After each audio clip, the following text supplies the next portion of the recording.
be allowed to live like human beings. And God, you tell us that this is too much to ask. You're sick. You're definitely sick. How can you tell me that it's too much to ask to be a human being? R.I.P. to Granny, R.I.P. to Trayvon, R.I.P. to anybody that ever lost a loved one, R.I.P. to Floyd, R.I.P. to Brianna, R.I.P. to that black man dying behind that llama, R.I.P. Rest in peace to them babies dead in them streets, R.I.P. R.I.P. Rest in peace to the people laying deceased. Granny left an imprint, Trayvon still relevant. Always said it was sin, but Brianna, they was negligent. Televised the whole thing, they tell lies, say no thing. Hell, I know they name. I'm just trying to expose game. Old chains sending my people into an early grave. Van Dyer's got my people dying at an early age. And police ain't never cared if we was unarmed. They always been scared, they always been alarmed. The pain of losing loved ones, depression on our mental bodies, dropping pistols popping, yeah, we draw them like stencils. Emotions locked in the kennel, that anger be detrimental.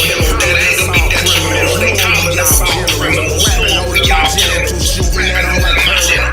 Hoping they feel the pain of the loved ones we ask to bury. A funeral procession, I'm hoping they get the message. Please don't squeeze if you're sharing the same complexion. R.I.P. to Granny, R.I.P. to Trayvon, R.I.P. to anybody that ever lost a loved one, R.I.P. to Floyd, R.I.P. to Brianna, R.I.P. to that black man dying behind that llama, R.I.P. Rest in peace to them babies dead in them streets, R.I.P. Babies dead in them streets, R.I.P. Rest in peace to my people laying deceased. Flowers on top of caskets, scars is hard to master. Memories turn to ashes, no ashes, but we can fast. Driven by pain and passion, trying to move on in their ashes. Flashes of them blasting, maintaining through all the madness. Holding in this pain like Toby holding them lashes.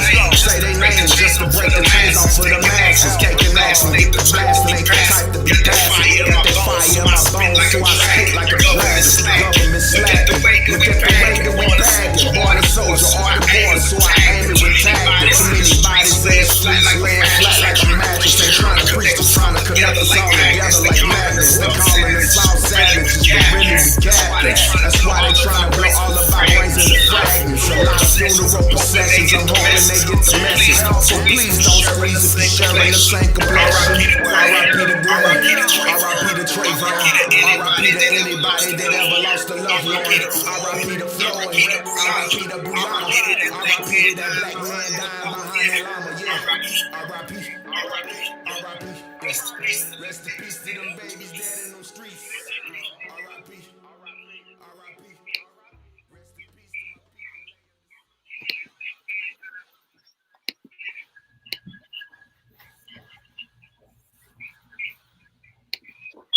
All right, let's go. Welcome to the show, family. Welcome. If you have just tuned in, you just missed a treat. You will want to catch that playback. But if you have been with us for the last few moments, you just caught the scoop premiere of our very own Rashawn Big Bean Coleman's new single, R.I.P. And it is dedicated to the movement right now. We're just gonna put it out there for the movement in general. So if you missed it, you came in the middle, I'm gonna need you to go to YouTube when this show is over. Be sure and subscribe and like that video and hit that good old share button. Congrats, Bean. I love it. All right, now to the regular intro. Welcome to the Scoop. We are glad that you are joining us on this fine Tuesday. We have got a great show for you this evening, and we've got a special guest, and it's time for the fire starter tonight. So, yes, good show on the way. We got last week was amazing too. I missed y'all, but I caught that replay, and I am sad that I missed all of that. I'm sad. So we're just gonna act like that didn't happen. Anyway, to get you familiar with how we do things here, this is an interactive show. We want you to comment. We need you sharing. We need you reacting. We need you in this thing, commenting and having this conversation with us. Okay, so be sure and hit that comment section. Tell us where you are tuning in from. Be sure and hit that share button and that you are following the conversation that is titled The Scoop. Okay, that is the live stream we need you following so that your comments can pop up, boom, in real time on the screen throughout the show. Okay. Aside from that, we want you to sit back, relax, be sure, and like I said, tag your friends. If you are missing your buddies, if you don't see your normal crew in the comment section, okay, if you're missing your tag partner, I'm gonna need you to go ahead and tag them in. It's time for the scoop. So go ahead and get comfy because it's about to get real. Kels, how you doing, sis? Woo, I'm trying to make it. I had an emergency on this evening. As soon as I said Kels, I was like, why did I go to her first? I know she's still collecting herself. Why did I do that? I'm sorry. I'm trying to get it together now. But I'm good. I'm here. I'm good. I'm in the chair. Okay. Ready to kick it. Yes, ma'am. Yes, ma'am. Win, how are you, bro? I am good. I'm over here sweating like I ran a marathon, but I'm good. Other than that. Why are you sweating? Because I turned the air conditioning off. You know, I'm hot bodied anyway. So, you know, as soon as I turn the air off, I'm sweating. But this is like I've been doing push-ups. Hit that button, bro. Hit that button. Yeah. Turn it back on. Like something. I'm good. So how you doing? I'm good. It's been a pretty good day, actually. I had a lot going on, but we in this thing. So yeah, we good. Good. Y'all, again, like you said, shout out to Rasheen, my LV, for that song. He keeps putting out good music for the culture. So that's what's up, man. That's what's up. So hey. So, Kel, you want to go ahead and do us the other honor real quick? You want to go ahead? Yeah, I sure will. So, as I've been mentioning from week to week, a little bit here and there. What's up, Devoria? Y'all, that's my cousin. Hey. And been letting y'all know about this good old show called Bay or Bye. Now, that's my prop. I had a prop I was going to show. But anyway, I tried to do this dating game 3 years ago. And I wanted to, you know what? As a matter of fact, I'm going to get it. Hold on, y'all. Y'all got to get the full testimony of this here situation that has transpired. So proud of this. So proud of this.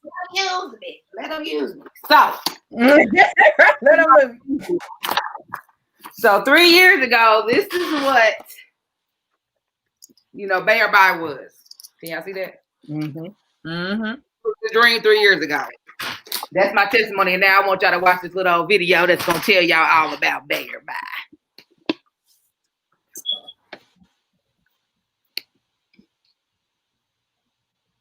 Tired of dating in 2020. Has the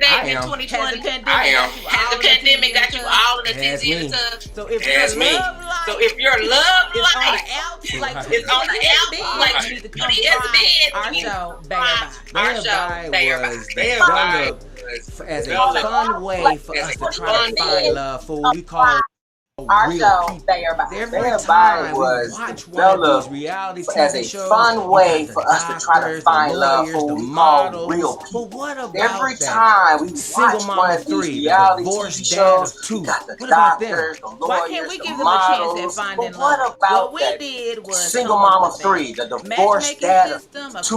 What about them? And we did some Why can't we videos give them a and we chance gathered at some people finding who love? What we was did fun was come up and with ready a to date. matchmaking Not only system, a are they questionnaire, getting dates, and we did some videos. fashion, we Fashion, makeovers, we so did we some trying to makeovers, so we trying to give them all the into tools. having We're the best coaching days them of into their having life. the best days of their life. Speaking of fashion, what you guys might not realize, Kels is the owner, founder, designer of Curvy Kitten, and also Cuddle Cool Kitten, Cats. and also So again, Cool Cats. this is a So again, fashionable TV this is show. a fashionable TV show to come in and have fun, You might find just love. end up with a bae. You might or just you end might up just with a end up bae. with a Or you might just Thank end y'all. up Come with a check us bye. out. We'll Thank see you y'all. soon. Come check us out. We'll see you soon.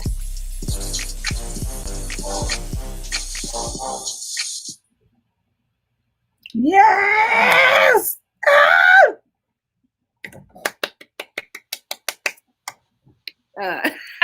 Yes.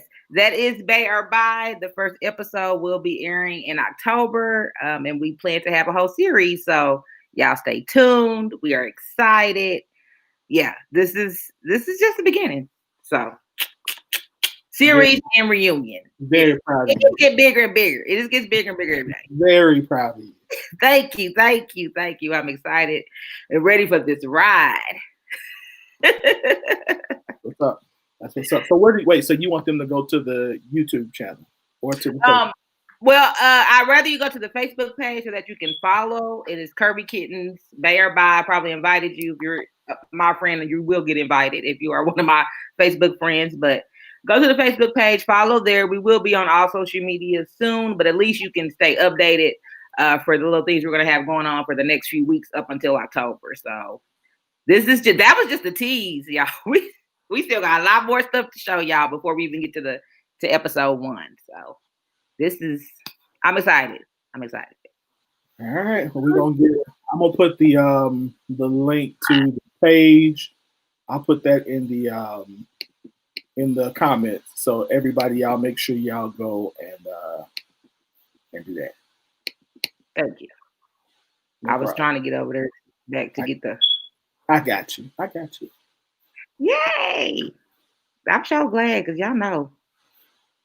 Sometimes I don't have myself. All right, you ready? I don't know what Q just went. I thought Q was gonna get back on. She ran off, but she gonna come right back. But yeah, we'll go ahead and get started. Y'all saw who was bringing the hot topics, Kirby Kitten and the Bay or Bye show. So we are going to go on and move into our first topic. Make sure y'all follow. While you're following Kirby Kitten, make sure you go on over and find the scoop and follow that. So our first hot topic is pretty heavy. It's a pretty heavy one. Pretty heavy. Talking about if you had a homosexual child, would you pay for their wedding? Would you attend and would you help financially? This question has come up time and time again. What's going on with the ring over here? I don't know. You got the ring effect going on over there. Oh, yeah. You got the black and white. The black and white, are you flickering? Oh, well, I'm looking clear on my side. I don't know what's happening. I had a loud noise earlier. That's why I had to go off and come back on. I don't know what's going on. I'm sorry. Okay, Whit, I'm gonna go to you first on this. Like I said, we've come across this question a lot. Would you attend your son, since we know you have a son, your son's same-sex marriage and contribute financially? Yeah. Yes. Yeah. If now, I got a follow-up question for you. Go ahead. I got a follow-up question. Sure. If it's my son, yeah, I'm going and I'm contributing. Yes, it's my son. Yeah. Mm-hmm. Yeah. Okay. So, do you think in your current position now, or whatever, as a pastor, that you would get pushback, or it would be, I'm sure I would. I'm absolutely sure I would. Yeah, I kind of would welcome it actually, but yeah, I'm sure I would, and I'm sure it would be I'm sure it would be a lengthy discussion. But I also think that most people who know me would not be surprised. I mean, yeah. First of all, I'm probably one. I'm not gonna say I'm the most, but I'm sure for most people, I'm probably one of the more liberal pastors. And on top of that, I'm also very, I'm an ally. So anybody who really knows, I'm a lover of people. I believe everybody was created with the image of God. So I'm not going. It's my son. Yeah. I'm gonna be right there. Get it. Right. And I already know Q's answer too, but I'm gonna go ahead and go to her next. We're still discussing the wedding. Yeah. Would you go to your? I think I probably got my camera right too. It didn't HD, y'all. I gotta be standard. I gotta be standard cam tonight. flickering on me. But yeah, I'm all yeah. Yeah, I wouldn't have any problem with this. You, like you said, Kels, you already know how I roll. We would be planning and going through all of the necessary things. It wouldn't. They already know. Yeah. Everybody know. Yeah, I think I'm the only person who people would really want to would be like, what is he gonna do? I think everybody else. Oh no, I get pushback. I'm totally the rebel in my family. Like there are we are, for the most part, you know, nobody's gonna call you out and act crazy around you or anything like that. But as far as trying to get to know you, to understand, to go out of your way to call you what you want to be called and do all of that and not make the jokes, there's a handful of us that go through that. But so there would be some questions. There would be some, are you sure you ain't got nothing to say? It wouldn't be me, da da da da da. Like it would be that. Like it would not be an easy breezy. They'd be like, ah, here she go. Like, you know, here they go with that. There's definitely eye rolls. Trust me, Facebook is not the only place I get pushback on my views and thoughts on this, but it wouldn't change that. It wouldn't change a thing. Right. There's one less meal to provide. Stay home. Now, what was interesting to me is I actually went through the comments. It was trying to see if I could remember where people stood before. Like, has anybody's views changed? And I couldn't remember whatever, but that was my first thought because this comes up a lot. So we want to say that we've progressed, but when you think about the way this question comes up, and it still was, you know, almost 50-50 on those that said they wouldn't and those that said they would, and you would think that the percentage would be that equal still in 2020. Yeah. So that definitely was a shocker to me. Were you guys shocked about that? Just about did you think it'd be more yeses this time, or either one of you? Nope. Not necessarily. What I can say, I did notice is whereas some of the people, again, I'm like you, I can't remember exactly how people may have responded or the emotion behind their responses before, because this conversation has gotten way more heated than it did in this most recent post. I can say there has been progression or regression in the emotion behind the no's that were received. You know what I mean? So like, if it's been a no, it's probably always been a no, but it's been a nah, I don't think I'd be really cool with that. You know what I mean? As opposed to, oh no, that's nasty. Like, ain't no way. Like before, it was definitely more aggression behind that. And so for that, I can be thankful. Like, you know what I mean? Baby steps are okay. you can't fast forward, you know, heart's pain. Yeah, so I'm here for it. Yeah, definitely. Okay, I'll take that. That's a mini win for the team. So we're gonna go ahead and move on to the next topic. Ooh, this one here. Oh Lord, yeah. This next one is about feminine men, or how to know if you're dating a feminine man. Signs you may be dating a feminine man. And I kid you not, y'all. As soon as this posted in the scoop. Now I know y'all know I watch Drag Race. I love drag queens. You know, I have at least one family member that's in the community, and I love it. And since this post came up, like all of any of the drag queens I have followed or anything has showed up in my timeline. And there's a video that keeps coming up right behind the scoop with I got to think of his name right now. The one that says "Good Girlfriend," and he's like Lonnie.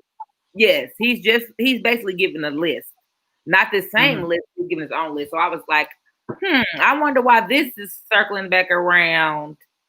You know, is it linked? Because we see we're kind of bringing the homosexual questions kind of back around again. Now we're circling around to this, my man, feminine. I mean, I just see these questions, you know, coming back around. So I'm gonna go to Q first. First of all, do you think this list is accurate? Not necessarily, no. And actually some of these things are things that we say we want, just not worded this way. So when I read this, I was like, no, this is trickery. You know what I mean? Like if you have comprehension of words, Yeah, this is wordplay. I see what you did there. So I'm not gonna go there with this. You know what I mean? Now, are all of these things attributes that I want in my man all the time? No. But I can say that these are, if you take the implication out of this list, because you're being led. This list is leading you to think right. So if you take that out of this list, no, this is a man. This is what we cry about, saying that we want in a lot of ways. We want a man that's going to listen. We want a man that's going to, he's going to be sensitive to what you have to say. A lot of women don't want a man that's going to pay for everything. So the 50-50, I'm cool with the 50-50. You know what I mean? Like, we got a whole slew of women that are that team 50-50. So like, we can't now flip it and be like, these are things that you don't want. So like, let's not fall for the okie doke, y'all. It's kind of, I read it like, really, y'all? We just really go just. Okay. in the spirit of the trickery, and I'll ask you the same two questions to Wynn too. In the spirit of the trickery, okay, if this is a feminine man, should there be a problem with it? Would you have a problem with your man having all of these and quote unquote being a feminine man? Oh, me? Yeah. No, I'm not sure.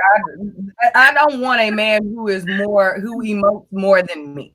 You know what I mean? Like that's not attractive to me. Do I want a man who can get in tune with his emotions and not run away from me when I emote? Absolutely, yes. But no, I don't want that. That is not I'm not that aggressive woman that I can balance that. You know what I mean? Like, we both can't be sitting around here all in our feelings. Like, what the hell? I emote for everybody. You know what I mean? So like, yes, there's always space for that, but I can't have you acting more than me. And you will always have a space to be there. Right. Y'all know me, but no.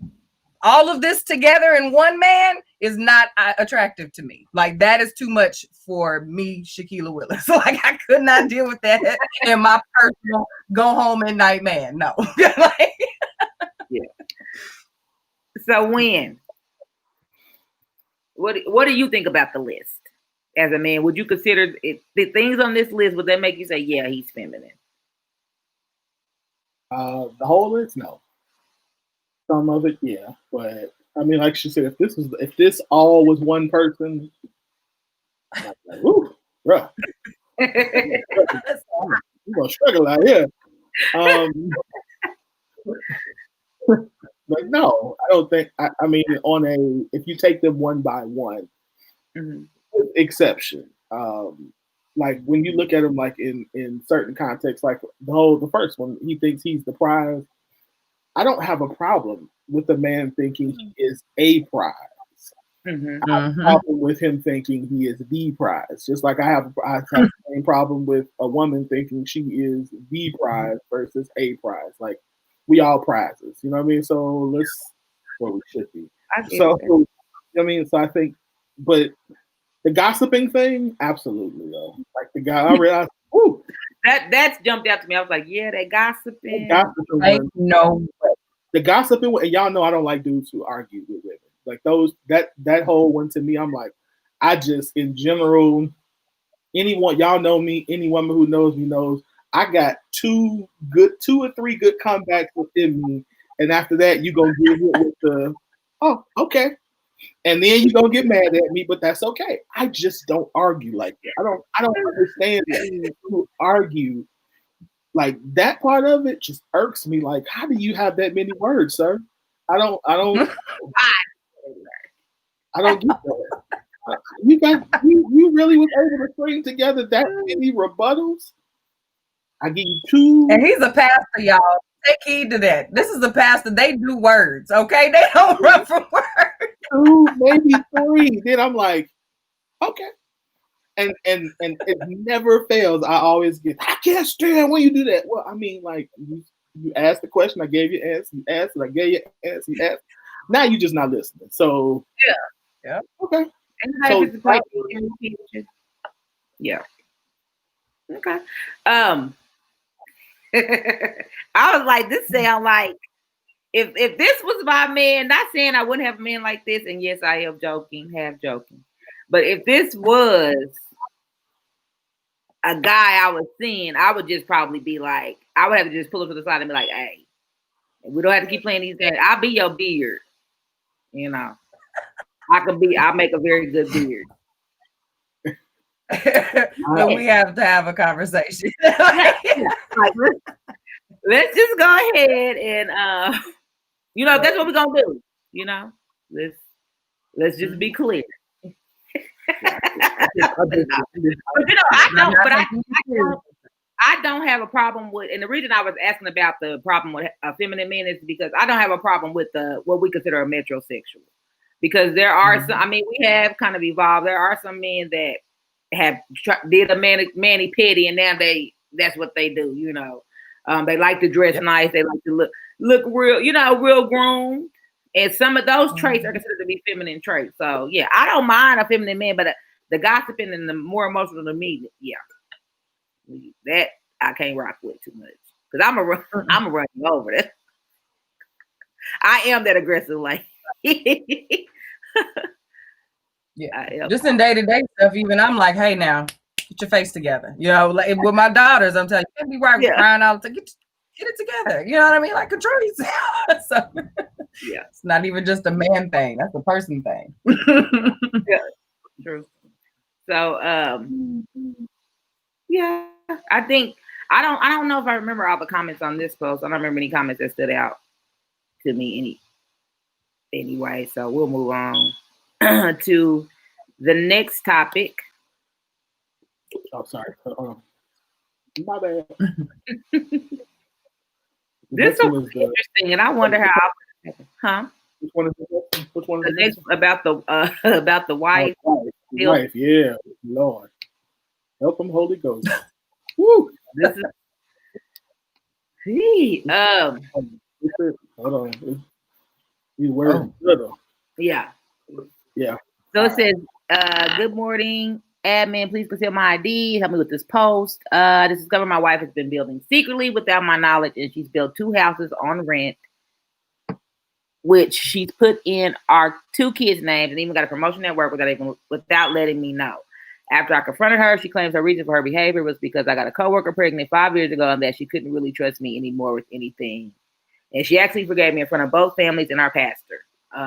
And the rest is kind of more detailed. Let's see. It says, I got upset and tried to confiscate her car keys in the heat of the argument, and she literally slapped me. I was shocked by this behavior. I packed a bag, and I've been away from home for a week now. So to think this is a woman I took to school and did so much for, she replaced me with utter deceit. Is this marriage worth saving? You missed the good. Oh no, you missed the good part. You missed the good part. The good part was I approached the elders concerning this issue, and they suggested a meeting should be held, which she didn't attend, claiming her people weren't ready and had to have the meeting postponed. We proceeded with the meeting, and it was decided that she quit her job and take the role of a housewife as she's getting big-headed, which she didn't appreciate, and we got into an argument over this.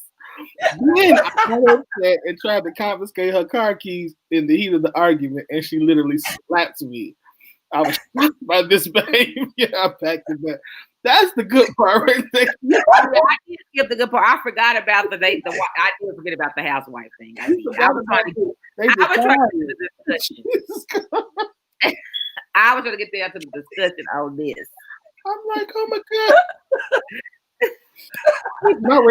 I missed this. You ever read a post and you be like, yeah, I mean, to me, that's kind of unbelievable. Like, come on now. Even if a group of men did tell your husband that, is he really go? Yeah. But I do remember that. I did take note of the header of this. The Zambian weddings. That's another country. That's African. So like they do other stuff. They do stuff like this. Like they have meetings about your life, like without you present. Like that's, from what I understand, that's a common thing there. But obviously, she's not here for it. Okay? No. I mean, if she's doing to me, if she knew enough to put in her kids, to put it in the kids' names, she already knew it was something he wasn't going to approve of. So yeah.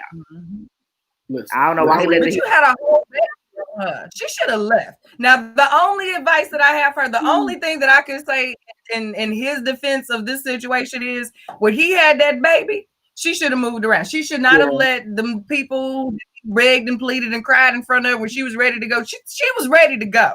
That did not change. She just figured out, okay, I'm gonna go and stack my paper real quick, get my babies together, get their paperwork together, and then he done found out the backup plan. Now he mad.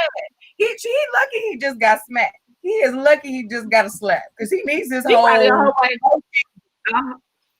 She on her way to America right now, like okay, right now. I'm gonna tell you, when I read this, let me tell you what I thought. I thought they live in America in probably in a community like a Zambian community, because I'm thinking she's clearly taught the ways of another culture because she's not here for any of that cultural stuff. Like my people ain't coming. Your people were never coming.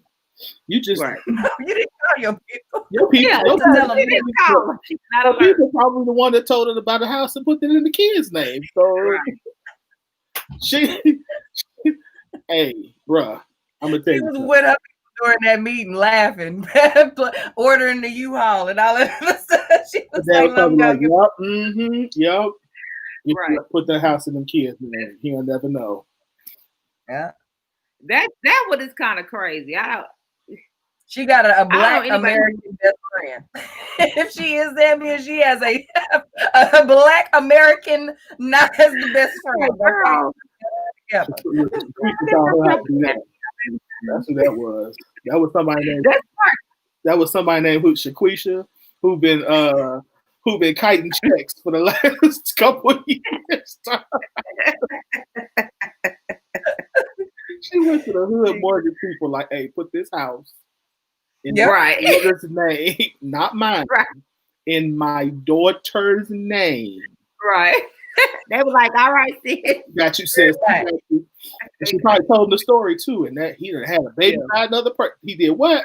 We got out. They was ready for baby credit. Right? She's going into high school with 800 credit because they read it out on the regular. Credit cards on time. Yeah. Why is she getting credit cards in her name? I don't know. Right. That's funny. Yeah. Go ahead. Yeah. I think everybody's done their comments. Did we find anybody that agreed with the elders? I don't know if we could find anybody in our group of Scoop Nation. I doubt it. In our little scoop of the world, I don't think we found that. That was interesting enough, though. They gave us a good laugh. So we're going to go on to the next one. It says, strong women will not play with a man too long. Strong women will not play with a man too long. Oh, yeah, that's good. Is this a long one, too? Okay. I'm going to read not too long ago, I was in a low-key relationship with a celebrity. She's worth millions, but still down to earth. She was pretty, smart, and fine. But more importantly, she had a good heart. Plus, she was a hella good cook, loved God, and was loyal, infatuated, and deeply into me. Now, watch this. Who y'all think this celebrity is? But anyway. One night at 3 a.m, she woke me up out of my sleep and asked me, babe, where are we going with this? I wasn't thinking correctly at the time, so I simply said, let's see how things play out, love. Wrong answer. The next day, she changed her number and left me. In my arrogant mind, I didn't care and didn't understand it then, but in my humble mind, I care now and understand it now. Self-evaluation, mental and emotional IQ growth has since helped me and changed my way for the better.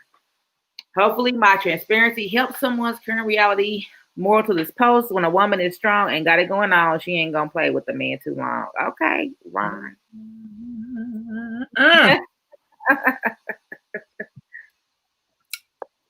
Y'all. Who playing with a celebrity like that anyway? You a fool. At least he owned it. That's all I can say on this one. Yeah, definitely. Kudos to the brother for owning it.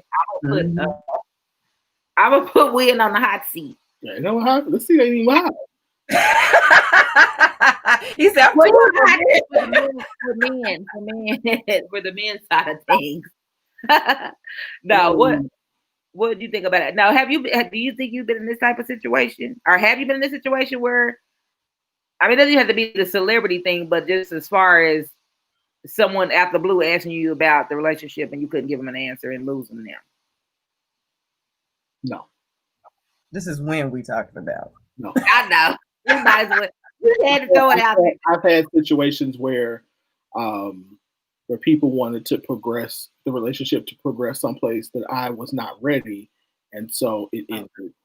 But sometimes it was me, sometimes it was her. You know, I don't know, that period of time post divorce, I wasn't, you know, for a couple of years, I was not interested in relationships or dating or anything. But there was also a period where, like, I was like, look, I just want to date. I don't want to. I did not want to get remarried at one point. So, yeah. So when they started talking about, hey, let's be booed up, I was like, hey, I'm out here having fun. I don't want to do that. You know, or I'm just not ready, or let's slow down. Mm-hmm. I've been in situations where I wanted to slow down, but it was never. I couldn't say, like, I've always known pretty much where I was for the most part. Okay. So, but have you regretted losing someone even in that situation? Yes and no. I'm not regretted, but realize after the fact that. Yes and no. Okay. I'm fortunate enough where I can say that I have not ever dated someone or been with somebody who, like, I was like, yeah, they were horrible. You know what I mean? So, like, they were all good people who in retrospect, you're like, that could have worked. You know what I mean? That could have really worked if we put in the work. But I say no because I'm always one of them. If it's for me, it's for me. Mm-hmm. So, no use in crying over spilled milk. Learn a lesson. Let me move on. You know, I'm like him. Like, I could, if I'm wrong, I was wrong. I can apologize. I've gone back and apologized to people before. Mm-hmm. Okay. What do you think about this, Q? Even though you're not in a dating pool, do you see this happening with your male friends, or? Oh yeah, this happens.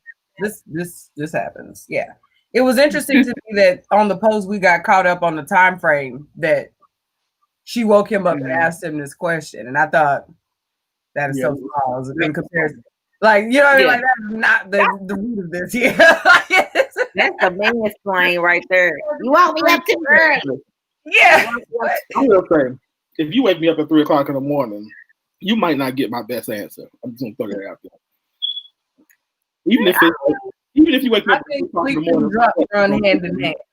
I think you're sleeping when your woman like this, she's not a stranger that woke you up out of the middle of your sleep. You're not jarred that much where when she sits and asks you that question, hey babe, what are you? Like, you're not necessarily wiping sleep out of your eyes. She's made sure that you're alert enough to be able to form an answer. And he said, we'll let it play out. Like, you formed, we'll let it play out. You didn't think to yourself, this is a real moment right here. You know what I mean? That wasn't his response, and he even admitted it. He said, my mind wasn't right. It wasn't I was sleepy. It was like my mind wasn't right, and I was not even ready to receive that. I didn't care at the time. So at 3 p.m. he could have lied, and she knew that. Like, she probably asked him at regular business hours at another time, and it was not the right answer. And here we go again. Right. For real now. Let me wake you up. You ain't got a chance to think. No thinking on your feet.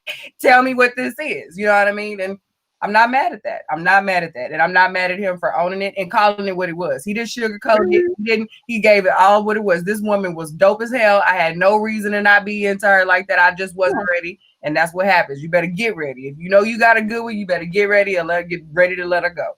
And I'm not mad at that. That's real. That is real. Yeah. And I think also in when you even think about him putting it out there like that, just think about how many, I'm sure there's some women that is helping them heal, because you just have to be realistic. When something doesn't work out, you're gonna beat yourself up over and over. And we all know how we can get when it comes to that. Mm-hmm. You know, and it's funny because I guess it's really not funny, but we don't see a lot of this. If a woman, even if we get into a discussion about, different things in relationships, if a woman does say that, like, I know I did everything, I just didn't understand why. Mm-hmm. It's hard. It seems like it's hard for men as a consensus to say, yeah, there are some men out there who just ain't ready or just don't get. What's the harm? Is that hard to say? You may get one. I can name the ones who say it right now in the school. It's about 3 of y'all. Well, I mean, now the same three that say things like that on the post, but the others will be like, "I bet she did something.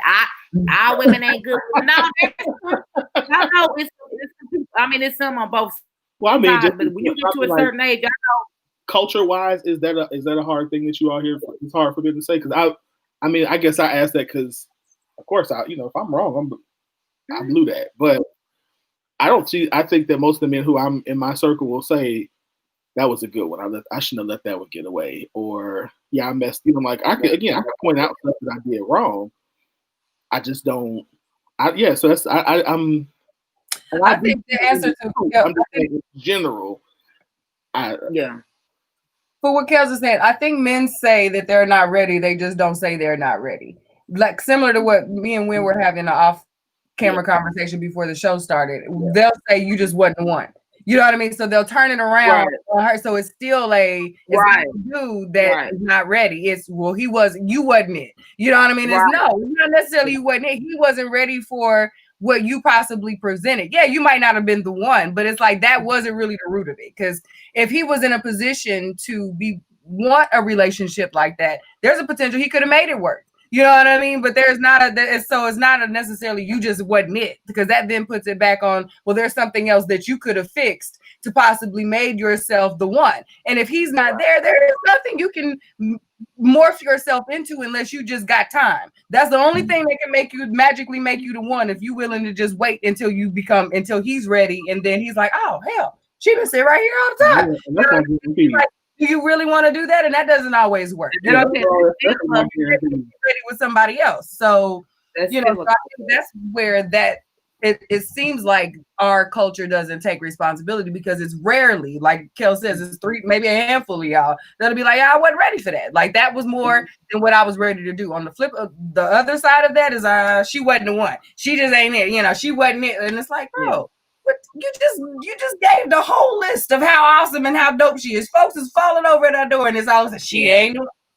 I wonder if that's because now I will say that, like I said, I wonder if this is a public versus private thing. Because in private, dudes would be like with each other again. Like we'll be like, man, yeah, dog, I screwed that up. You know what I mean? Like I think so. I wonder if that's a public persona. I don't even think it's more not even when they're talking about themselves. I guess like when these type of posts come up and we're having this dialogue, you see a lot of men that if women are just trying to be transparent, they're really just asking the question because they probably have went through a season where they know that they did everything, or they paid attention, or they was like really into something and he still wasn't ready. And they just, just want to have that conversation of what might have went wrong. Most of the time men it's like they try to dig at, it was something. They don't want to admit to, you probably didn't. I mean, he just was a loser. He just, he probably wasn't ready. We don't get a lot of that, even in public, for another man, is what I'm saying. So to me, that goes even deeper into how much of a rift there is, because it's like even if somebody's going through something, it's like the consistency is to take a dig at that person for all the wrongs that somebody of that sex has done. So if a woman is feeling vulnerable and saying, if she was telling this story, you would have seen a whole bunch of men. You probably was crazy. You wear a girdle. Your stomach was deep. You had stretching marks. You know what I mean? Just why you wake that man up at 3 a.m.? That's why. That negative, instead of just saying, even as like you said, you could say yourself, I know I wasn't ready for her, or blah blah blah. But when it comes to as a whole, it's like it's always the negative of the woman must not have been right. Or if she was good enough, he would have changed. No, he just wasn't ready. And that don't make him a bad person or her a bad person, but I think that's one example when men, like, how y'all keep saying y'all don't get some of the frustrations that Black women have. That's one of those examples to me that people don't seem to understand. Yes. Why are y'all having a negative stronghold on even just a public conversation? Good question. I think so my answer to that would be, I think that a lot of men also identify with being on the other side of that as well. So I think in this situation, sometimes like we've got, of course, we know that we've got culturally, we've got this, this stalemate where we're trying to figure out who's going to be the one to acquiesce and who's going to be the one to, I mean, that's how it is. It's almost like we both holding guns at each other, daring the other person. Right. That's how I see it. And so I think we are identifying with the pain that we've had, and y'all are identifying with the pain in that situation that you've had, and nobody is saying we're both in pain. Or in this situation, I am the person who caused the pain. We're saying I might have caused the pain, but she probably did something to make me cause the pain. And then, and then when we reverse it, we do the same. So I think it's just, it's the same thing we've talked about before. It's that crazy cycle, of who's going to be the one to say, I'm going to stop this. I'm going to accept responsibility for what I did, and let's see how we can move forward to fix it. I think that's really kind of where it is. And I honestly, I'll publicly say this, and I get all the hate mail I want. I honestly think that it is on us as men to be the ones to do it. And I say that because culturally, we are the ones that are in the privileged position to do it. So we should say, hey, listen, I know I caused you this type of pain. I am going to apologize, and then let's work on healing and not have to rehash everything that you did to me, everything I did to you. How can we move forward so we can heal together? I think that's what we got to do. Off soapbox. And I'm just gonna put it out there because I do think women, the majority of women, have done that. And y'all have heard me say this before. I do think that there is a lot of women in specifically Black women, or women of color, that have chosen to try to grow.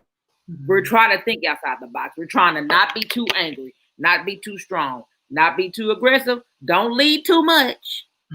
So I feel like we have extended that olive branch. When are y'all gonna take a hold of it? Because y'all can't keep saying, well, this is what y'all did to us for years. Okay, we said we get it now. We've been spoiled. We've been dogging Black men with the hate, Black men posts for years. So now y'all want to hate us for 10 years? Or do y'all want to accept our apology and let's go? Because I feel like it's kind of switching now. That's why I always ask those questions about, do you feel like men are kind of trying to, I guess, make fun of us to show us a lesson, but I feel like we've gotten the lesson. Like, we get it now. Are y'all just being bitter because you want to be now, or are you really still trying to prove a point? Yeah, I agree. I think we're saying the same thing. I actually agree. Yeah. So it's time to, I guess I get off my soapbox now too. We'll push him over in the corner together. And I have nothing to add, like nothing. I'm over here. She didn't look. She over talking about. I'm from the observing side, so I'm legit watching it and thinking the exact same thing, because I don't want to argue with nobody. Like, especially a man. Like, why am I arguing with you? Yeah. Why? So from the observations, and it feels just like that. So yeah. This next, even our next hot topic, kind of ties into the same thing about strong women. Excuse me. Ambitious women really only have two options: a super supportive partner or no partner at all. Yep. And that's really sad. When I read that, I was like, you know what? That is so true. It's so sad. Mm-hmm. And this one was hard for people to really grasp. This one was like, we got a little pushback in the post on this. Like, no, there's you don't really need to be super support. Like, or everyone wants to support a partner.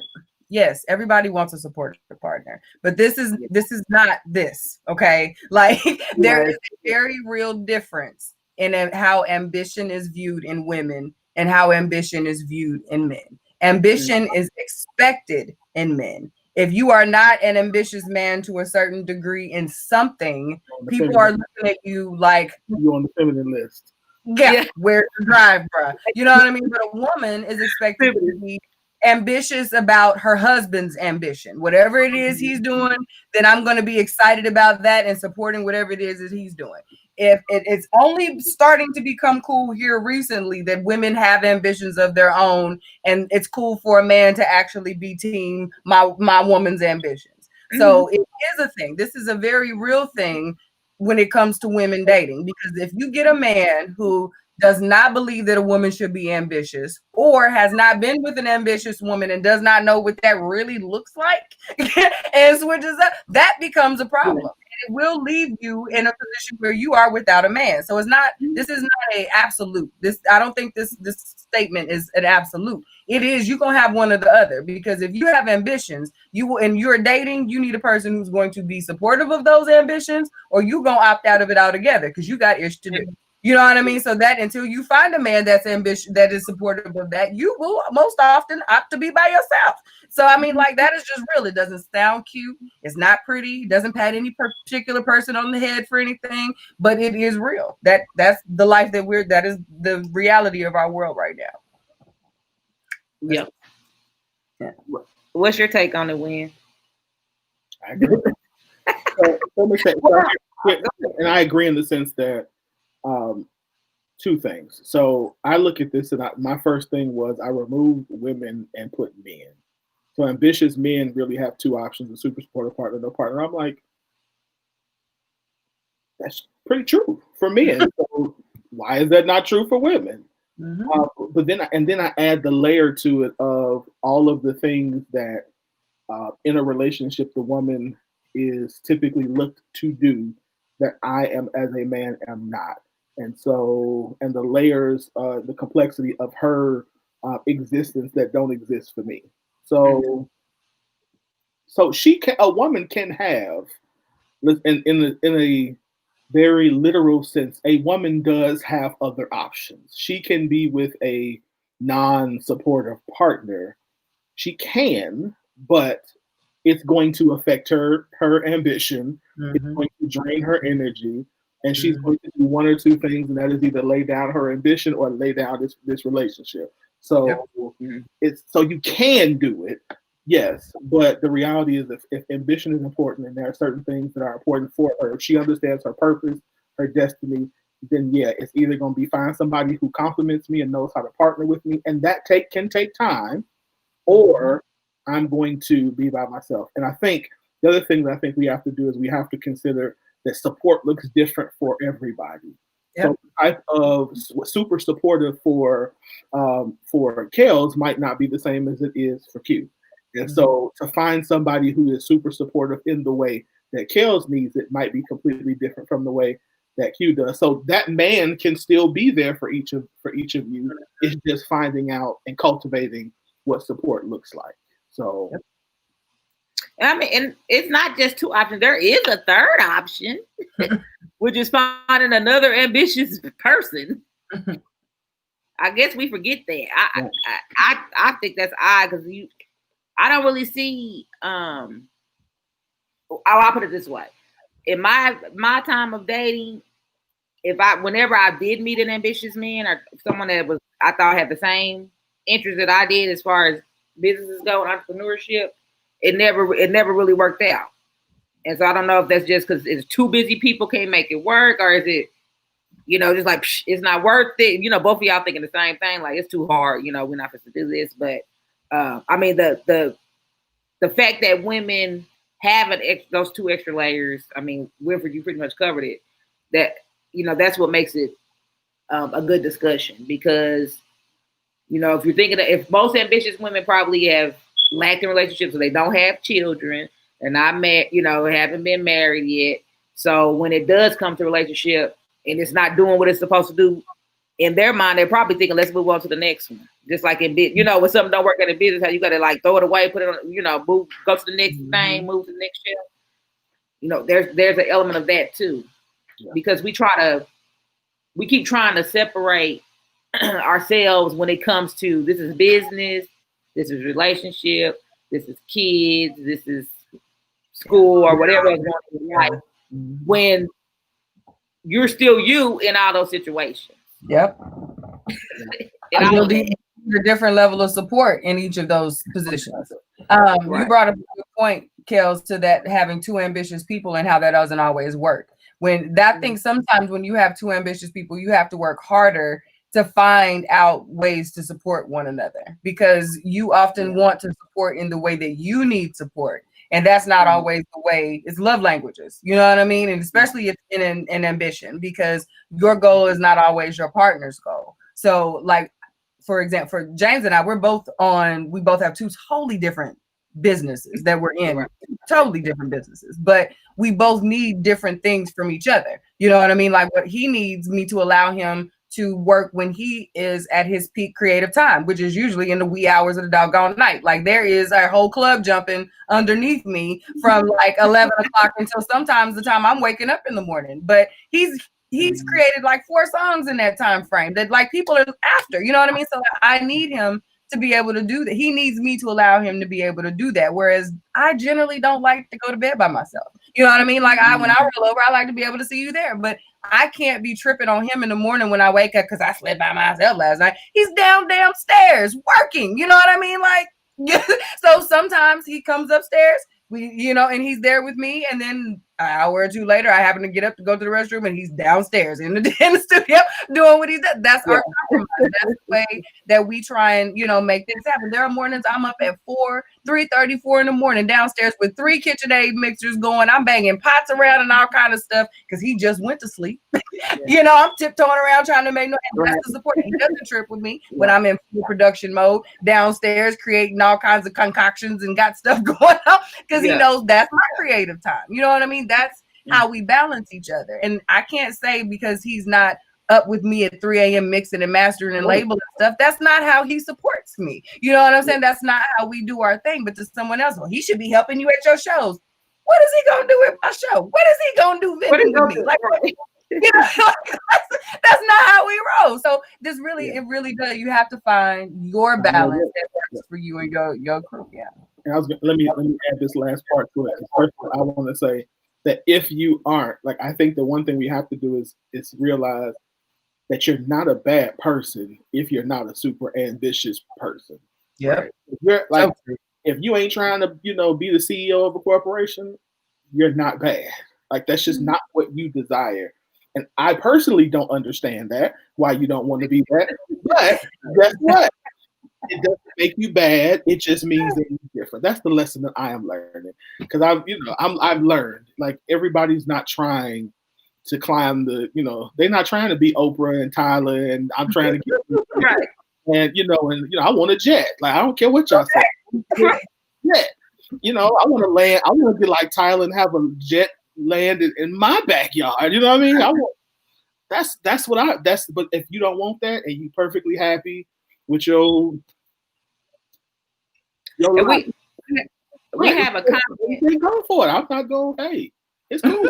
Yeah, we have a comment that's kind of another piece of this from Orlanthea Phillips. If you can get it up there, it's tough. I guess it's a tough one. Ambitious women have to be careful, even in men that appear supportive.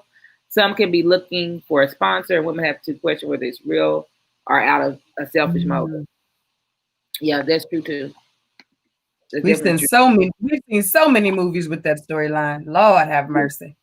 Some of our classics have been made on. They always after something.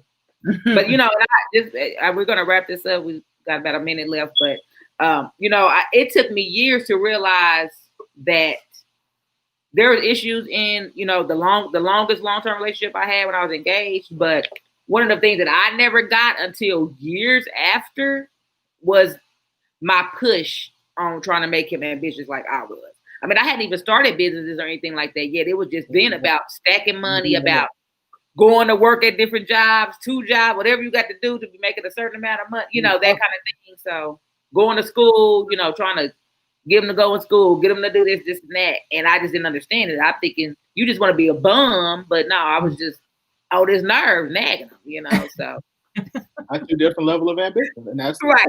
And if you're not okay with that person's level of ambition, it's going to know the Jesus out of you. So, I don't think we change people. I think we either figure out if we can work well with them. Not move on.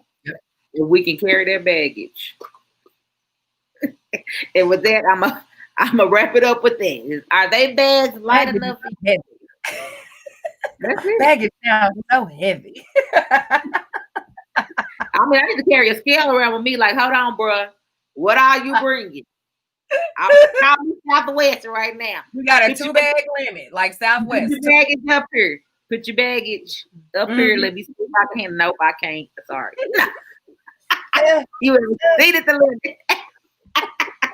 I'm gonna pass it on over to Q. To get this hilarious. Oh my goodness.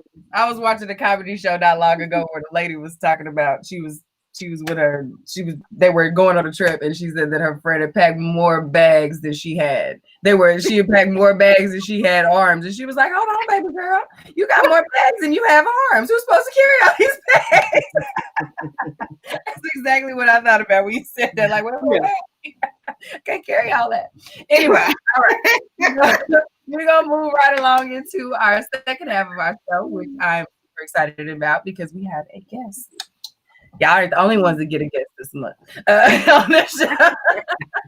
So today we have Ms. Denise Kingdom Greer, who is coming on to the show. She is the lead pastor of Embracing at Maple Avenue Ministries. She graduated from Shaw University in Raleigh, North Carolina, where she received a BA in psychology. After working as a social worker for many years, she went on to become the first African-American woman to graduate from Western Theological Seminary in Holland, Michigan, with the Master of Divinity degree. Yes, ma'am. She recently earned her doctorate in ministry from Western Theological Seminary, researching apartheid in the American church, looking toward the development of an embracing model of ministry. She has committed her life to proclaiming the gospel of peace and justice, and she is the wife of C.J. Kingdom Greer, Maple Avenue's pastor of worship arts, and the mother of two biological children, as well as a host of other foster and surrogate children who have shared her life and home. Scoop family, let's go ahead and welcome to the show, Ms. Denise Kingdom Greer. Welcome, welcome, welcome. Welcome. I'm not allergic to the scoop because I've been. I gotta get my Hey, how you doing? I'm good. I'm glad to be here. Listen, I've been on for the journey. I've been listening to you. I've been commenting. I've been like somebody can see me. So you know the conversation is fruitful. Thank you for allowing me to the table and my little 2 cents, whatever I have to offer. I'm glad to be here. For sure. Good to have you. Yes. We got plenty of room for you, plenty of room. So we're going to do it in the rest of the crew what we're talking about tonight and why we have Miss Denise Kingdom. I love Kingdom in the middle of this. Like I could just I'm adopted, baby. I'm twice adopted into the Kingdom. Kingdom is my adopted name. So you know, this is my for real. All right, family. Well, tonight we are going to talk about how culture, including the church, polices women's bodies. All right. This is something that we've been talking about, and throughout the last week or so, it seems like there have been posts coming from all types of different directions related to the church, as well as relating to how women in general are being discussed, how we are presenting as a culture. Okay. And, we've been talking about Cardi and Megan with the WAP song, and then Megan and her most recent domestic situation and how that's being perceived in the world. And when you can go ahead and pop up this most recent post, even in the midst of what's appearing to be a fairy tale to many, when we talk about Ciara and Russ, and how he dotes on her and how they have all these beautiful children and all that. Here, most recently, there was a video that went out where their new baby was in Russell's arms, and they're doting on the, oh, he's so cute, and da-da-da-da-da. And Russ says, yeah, we're going to have a couple more of these. And Ciara's like, oh, all right. Yeah, right. Record scratch. She said, okay, we'll go ahead and end this video now. Sis was not here for the multiple children conversation, the Mo baby conversation that Russ was trying to have in the midst of that cute moment. So we shared this conversation in the Scoop, and we started to get a little bit deeper into it. And I know a lot of the women were like, she just had a baby. No, she don't want to talk about having more babies. Like, she's still healing and all this other stuff. Like, why is it that, you know, we're even talking about this now as like she should be, because some people were like, yeah, she should be ready. Like that's what he signed up for. You got to have this conversation before, you know, you get married about kids and the expectations and all this other stuff. And I know a lot of the women, I didn't have to look at our faces. Okay. I could tell by the words that were posted. We were looking at like, now one of y'all have had a baby. You know, so I have 2 biological children, and you know, before I got married, my husband was like, you know, he was like, I already know I want to have a boy and girl. I already know what their names are. So I was just happy to like give birth to his loved children, to carry them, you know, through 9 months, each of them. But I remember when my son was, I was probably like 1 month away from giving birth to my son. And it was in the winter time. I had gestational diabetes. I was taking shots every day. I was sick every day. I had gone through 32-hour labors with his older sister. And my husband and I were sitting in the restaurant, and he was like, I said, well, you know, what are we going to do about contraception? Because I've taken responsibility so far. We got 2 kids. We got what you said you wanted, what you're thinking.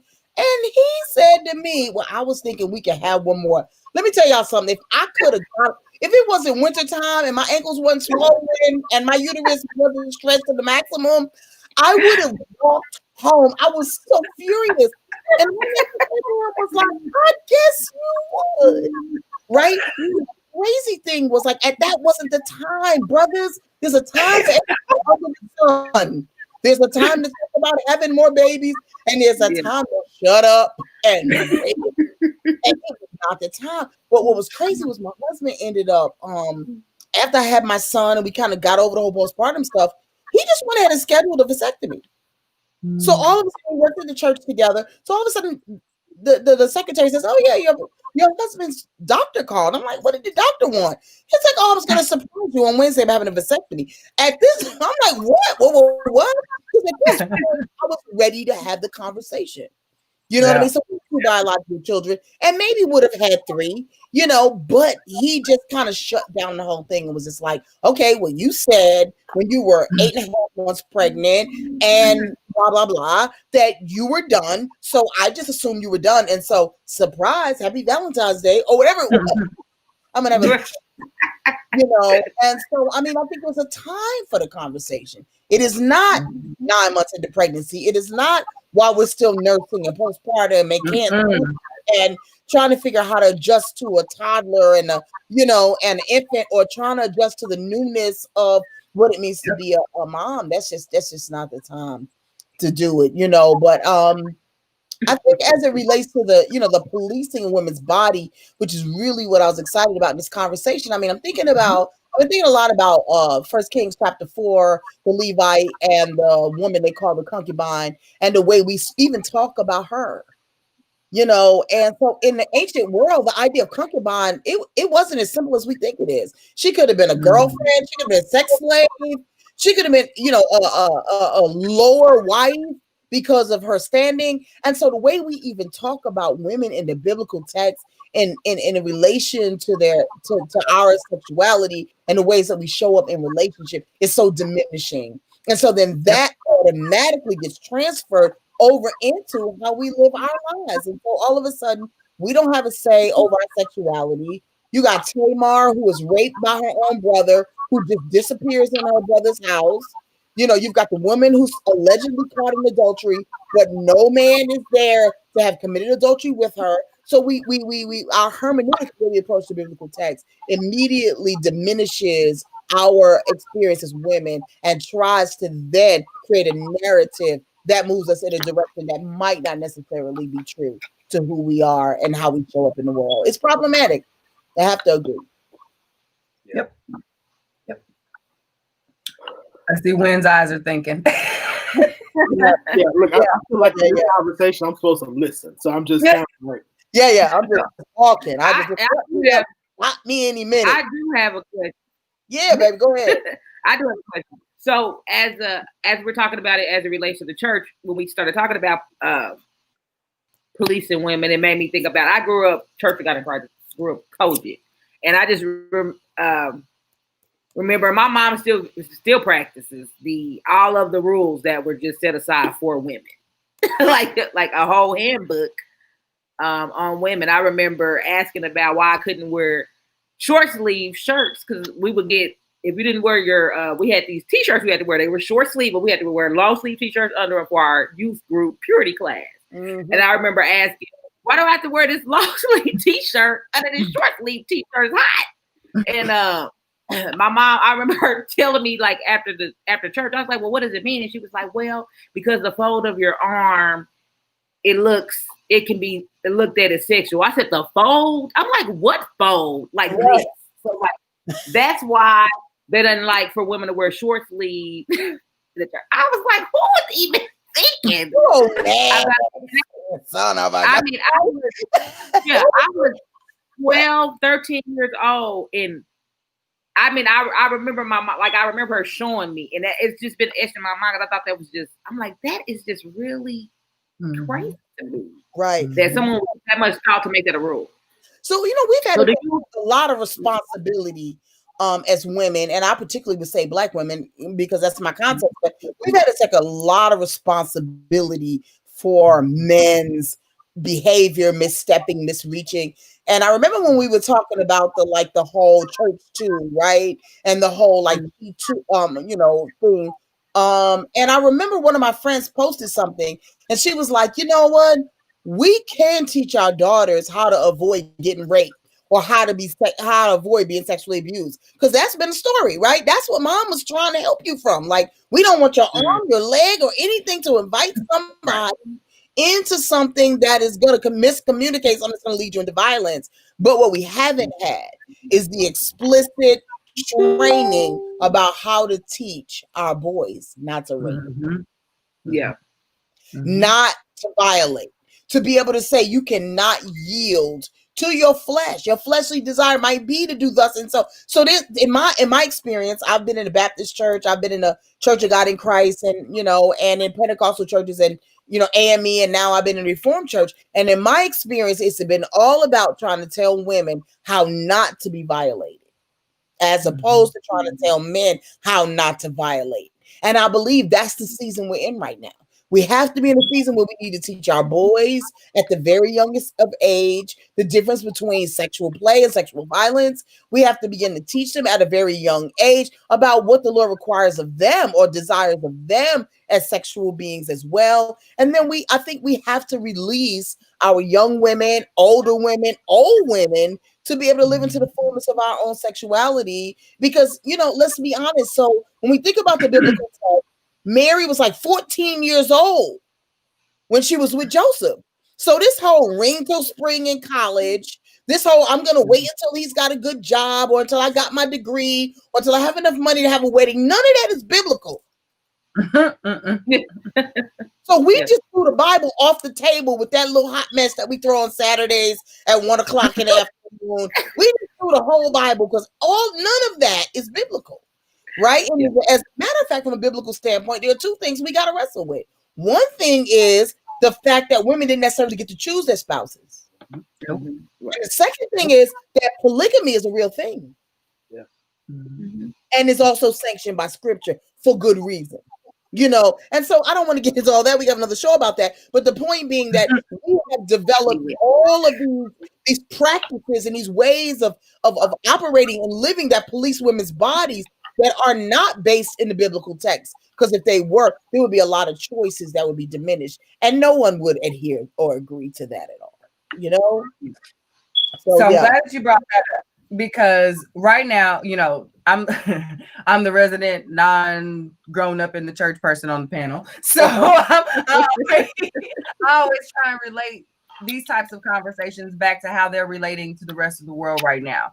So like I've noticed that men in our culture are, especially in the confusion that we've had in the church, whether it was old school teachings that we tried to remix and we've got these hybrid ways of being. I've noticed that women in our reclaiming of our sexuality and saying, you know what, that's kind of BS. I'm not really doing that anymore. This is how I'm gonna rock. We have been hit with the the ball of confusion that is what they've been taught from the church and then how that has now translated into the manipulation part of it. Because men love a woman who's willing to do the XYZ thing when that's what they're feeling. But in the light, they're happy to say, oh no, we don't want those things. So that puts us in a place where, like, what do you really do? You know what I mean? So, and again, that accountability that you talked about in the choice. Now that women are taking that choice, there's so much conversation about what you should be able to do with it once you've made the choice. You know, the policing of the bodies and how you present yourself, and you know, all of that. I'm wondering how much, like, you see the church in it, but then you don't see the people with the standing, like the other side of that. Like, are you really walking in the church, or you just using the church? You just using the Bible to say, I don't like what you're doing right now, but none of the rest of what I say has anything to do with that. Well, you know, the reality is that while we're saying we don't like what the Bible's saying we need to do, I mean, you know, Mom and them, we're talking about Mama who told me that we need to keep our legs closed, who didn't keep her legs closed. So right? It's like it's such a dissonance. It's such a, I don't want to call it a hypocrisy, because hypocrisy has such a negative venom to it, and I don't think there's any poison in it. I just think that you know, Mom and them are like, you know what, we want what's best for you, and we don't want you to make the same mistakes we do. But they're not giving us what we need to talk about. What am I supposed to do? I'm 22 years old. I'm not married. I have sexual urges. What am I supposed to do with that? And what does it mean to even participate in masturbation in a way? I'm just going there. I hope it's okay. But in a way that is can still be faithful and not objectify other human beings. You know, and so that's, you know, this is some part of what I talk about in my office often, you know, with young girls. I'm like, you know, you talk about, I'm not going to do it, but I did it again. And I think I'm pregnant, but I'm not going to do it again. And I'm like, well, what are you going to do? What are your plans? Well, my mama said and grandma said, and I'm saying, you know what? We have to reckon with the fact that sex is holy. And it is a gift from God. And the ways that we navigate in our culture around, you know, this purity culture thing, and the ways that we navigate around policing women's bodies and around the shame of gratification, all of these things have kind of just put a stifling on us. And that we get to look at that in the light of the text and in light of the way God created us. Because you know what, you got people in their own marriages. This is the pastor talking from counseling. You got people in their own marriages who are living with sexless marriages, unfulfilling marriage. They waited, they did everything that everybody said to do, and now they're unfulfilled. And I'm not saying they should have participated in this before, but the shackles that come with this notion that God did not create sexuality for our enjoyment, and it's not part of our God-given humanity, that has shrouded us, and it has stifled us in our relationships and in our engagement with ourselves. Unfortunately. And so, you know what, I think, you know, when you talk about that sort of challenge between, you know what, here's where God is, and you know, this is the male, he wants a godly woman who's gonna check off all these boxes, but you know, and I know you want a freak too. So what you doing? There needs to be some truth that really speaks into that. Like, you know what, brothers, you can't want sex before marriage and at the same time want a wife who is going to be pure. We have to reckon with that, you know. And unfortunately, sometimes with brothers, it's a lot in the church. It's a lot harder to reckon with, you know, than it is to try to reckon with brothers outside of the church and try to figure out a way to, you know, to be able to manage that. Unfortunately, it's tough. So how do we turn that corner to say to help young ladies, help women, period, in this area, in the sake of having healthy sexual habits, you know, not feeling constrained, not having to deal with shame and all that. What do we do? What do we say? Well, I mean, I think it's a both and, but I think one of the things that we have not done as a church or as a society is we have not invested the money, the time, or the energy in educating our sons. In educating our brothers, in educating our deacons and our pastors. So, you know what, there's been a lack of accountability in terms of a lot of the shenanigans and sexual abuse and overreach that has happened in the church. It's been an absolute lack of accountability. But even before that, there's been a lack of education as it relates to our own sons and our own children. And so that makes it tough for a sister who's trying to do what God wants to do. You know, it makes it tough for a sister who is saying, this is how I hear God speaking. I want to wait for my husband, or I want to wait at least for the right person so that, you know, I can give myself freely and I can enter into the experience freely and have the fulfillment that is intended, you know, for me to experience. When if we still have a double standard for brothers who don't understand that you can't just violate or can't just expect women, girls, young ladies to be a certain way while you continue to be another way. The church has got to raise the standard. And if the church is not going to raise the standard, and I would say, and or the culture's got to raise the standard. But we have to leverage a campaign, or else our kids are going to continue to get these criminal sexual conducts. I mean, this is a mass incarceration issue.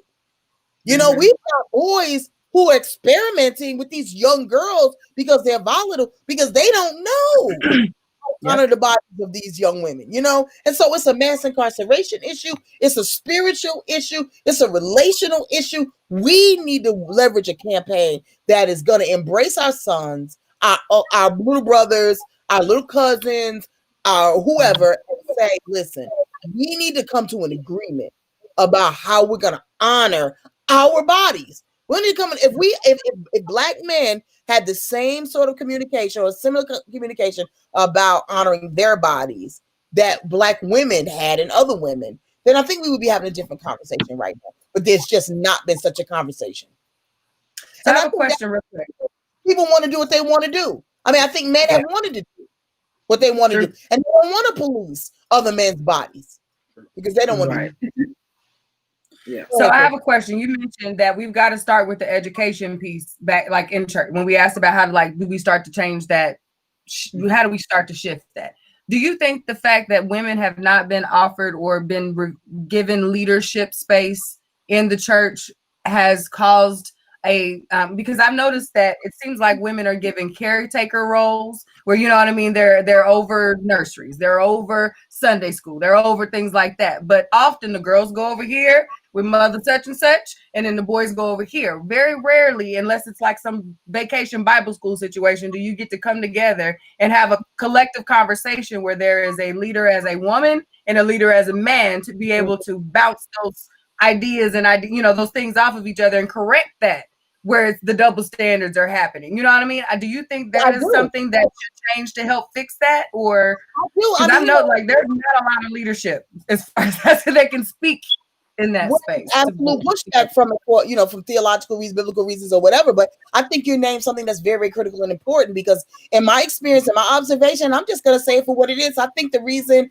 that men primarily haven't wanted women behind the curtain, and when I say behind the curtain, you know how the ministers walk out, they walk out and they come into the pulpit. You're like, I remember being a kid, like, what's going on back there? I want to be back there. I went back there. Now that I'm ordained, I'm like, I don't want to be back here. It's crazy. Back here, but it's real volatile back here, but what I've concluded, and this is only my conclusion, my summation, but it is that the reason that men don't want women, I'm talking about white men, Black men, whatever, you don't want us back because we talk too much. We gonna tell it. I'm gonna tell your wife, I'm gonna tell your girlfriend, I'm gonna tell the church, because there's a code. This is my personal experience. I'm telling you, there's a code among brothers. That's true. That's like, we don't talk. That's true. We don't talk. We don't hold each other accountable. And we expect y'all to walk the line. And the minute we come behind the curtain and the brothers start talking to us sideways, or to start talking to our sisters sideways, or start to, elevate this conversation that is not honoring and that is inconsistent with the message you're getting ready to preach, as you bow down before the chair and put the hood over your head and go into your hole, whatever the hot mess is that you're coming with. The reality is you don't want me behind the veil, because when I get behind the veil, I can see what it is and I'm going to tell it. Especially Black women. White women, I don't know. Black women, we're going to, if we can. Unfortunately, some of us who are trying to climb the ladder, so we're going to play the game, right? We're going to keep quiet. We're going to try to act like the boys. But those of us in our true estate, we're going to be like, no, I'm not having it. I'm telling first lady. I'm telling the bitch. Right. We're going to run our mouth. And so that's the reason why they don't want us there. I firmly believe wholeheartedly. Now, I do have a two-part question. Okay. So again, staying with the education. So you mentioned education and having an educational campaign. What does that education look like at a very just a concise? This is what we're gonna teach the boys. What does that education look like? And then do you think that it seems like in the LGBTQ community, they're freer because they don't get those specific talks about women have to be this way and men have to be this way and women have to. Yeah. Do you think that they have? So I have a little part-time side gig where I work for an organization in South Africa, and let's run over there. A couple of years ago, we went out and we did a training called Keeping It Real, and the training was basically helping the church and parents have conversations with young adults about sex and sexuality. It was a curriculum that we trained the trainer so they could go into the schools, go into the churches, but we had pastors be trained, we had teachers be trained, we had social workers be trained. So it wasn't just for boys or just for girls. And it didn't get into the minutia of, LGBTQ or, human sexuality. It just basically talked about how God created us as sexual beings. It tried to deconstruct this whole notion of sexuality as bad, right? Or as sexuality as something that is evil or something that we constantly need to fight against. And it tries to get at helping our young people think about and talk about freely without shame their sexual desires, their thoughts, and to try to help them make, if they can, with their cognitive ability, concrete decisions at the time. It's not an abstinence training. It is not an anti-LGBT thing. It is simply saying, you know what, Genesis 1, God said. Genesis 2, this is what God intended. Let us look at how this thing lays out and how we can begin to lay a foundation for what sexual health looks like for young adults, and also dialogue, which was the key thing. Not just because you grew up in the church, there was no dialogue. It was right at all. There was no room for asking questions. If you mentioned masturbation, immediately went to the story of this man who spilled the seed on the ground. Right.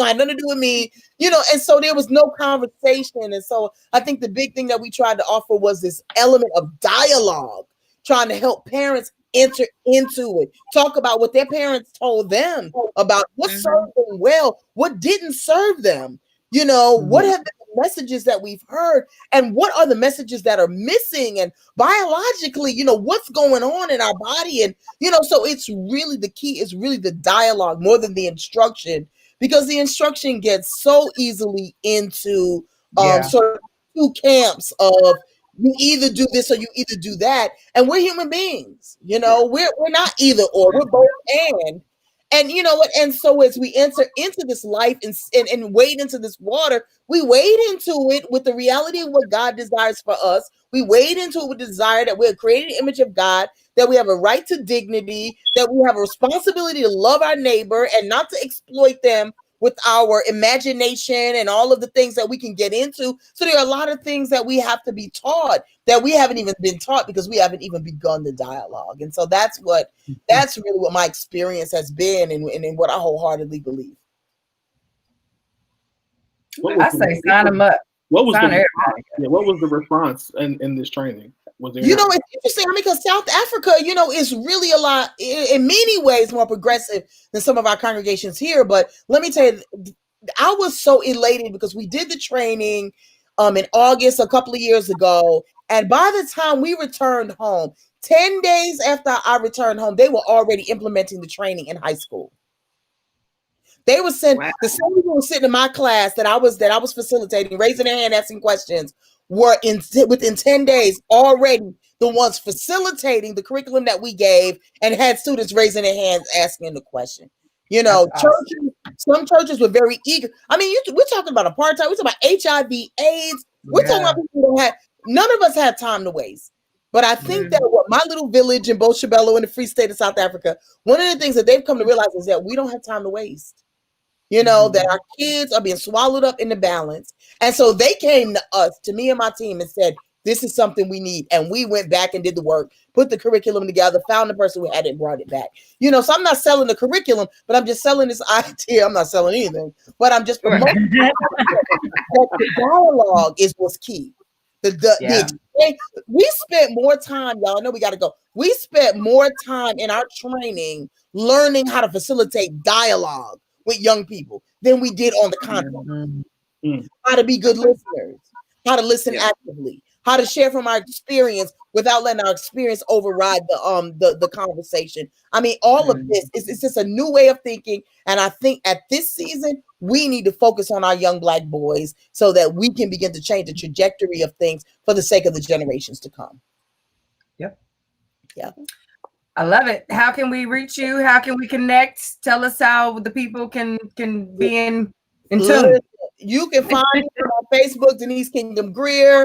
I'm launching a new project called First Corinthians. It's 1 COR, First Corinthians Project. You know, discussing the fact that America's never loved Black people and what is our way forward. And so I'm launching that in the next couple of weeks. And you can easily find me. I'm on Twitter. I'm on Instagram. And you know, the good pastor. When you know where to find me, baby. Listen, I'm open-handed. Anything I know, anything I have, I'm going to offer it up. Would y'all just let me come back to the scoop and chop it up with y'all? Yeah. Absolutely. Definitely. All right. God bless you all. All right. Have a good day. Good night. Good night to you all. Yeah. She got to get a whole hour. What was it? The time we was going to polygamy? Yeah, y'all know I'm bringing it back up. Bring her for that. I'm glad she said it because I was gonna be straight in the inbox. Yeah, let's go and put that on the calendar. Let's schedule that one tonight. Yes. Very, very, very good segment. Thank you so much, Miss Denise Kingdom Greer. That segment was brought to you by Elegance by Design, where healthy hair and skin is our priority, but a beautiful you is always our specialty. That website is elegancebydesign with the Z.com. I know Wynn's got the sexy shea butter up, but I just want to say that this here coils that I got going on, I don't know if y'all can catch the shine on this camera today, but the sexy shea and cocoa coiling custard is what is responsible for this here set that I got going on today. And yeah, go and get that. Yeah, that's what's responsible for these today too. Mm-hmm. Yep. Because I tried to go light. I said, I'm just going to put a little bit of coiling custard. I ain't going to do nothing else. I'm going to roll them up. It's going to give me a light bump. My hair said, coiling custard, girl. Oh, okay. I'm going to put them out early. I said, if I left these in a few more hours. Yep. You've been Pippi Line. What is it? The early tipple all the way. Early tipple, yeah. So, yes, coiling custard, it works, y'all. Yeah. Shameless plug. I'm going to have to get your image to pop up there next week for that coiling custard. But yeah, go ahead and do that. Now definitely as we get ready to go into this season change, you want to make sure that you are transitioning your regimen to make sure that you are loving on your curls as it gets colder. And I will be coming up soon with information on that. So yeah, stay tuned. So now it is time, y'all. We have just like boom, boom, boom. Like after I didn't know Denise was going to get us like that, but I know this is gonna be the perfect follow-up for Ms. Denise. Y'all, we got the fire starter getting ready to come on in. We have an acronym on this evening. We are talking about, so get your pads and your pens together because you know we're getting ready to take some notes. We are talking about it is time to put an END to this. We end in something, y'all. We're gonna find out where we end in this evening. It's time to put an end to it, okay? Tonight with the fire starter. Y'all welcome Miss Cicely. Victoria with that good word on this evening. Oh, she gonna make an entrance, y'all. She gonna make an entrance. You know I make my entrance, boo. You know I make my entrance. I'm up in the water.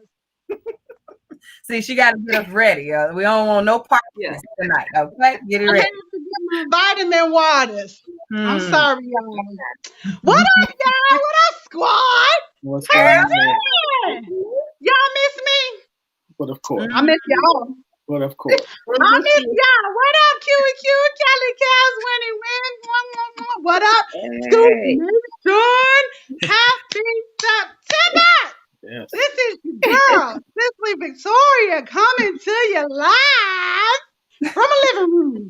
All right. What's in that bottle, Leslie? Well, we give you practical tools for everyday living so you can press into your personal power. I'm the owner and founder of Passion International, and this is what we do. So, you know what it is. Q already set you up for what's coming tonight for your pads and your pens. I want to get my notes a little bit closer. I've been trying to do that so I don't have to turn away from you too much.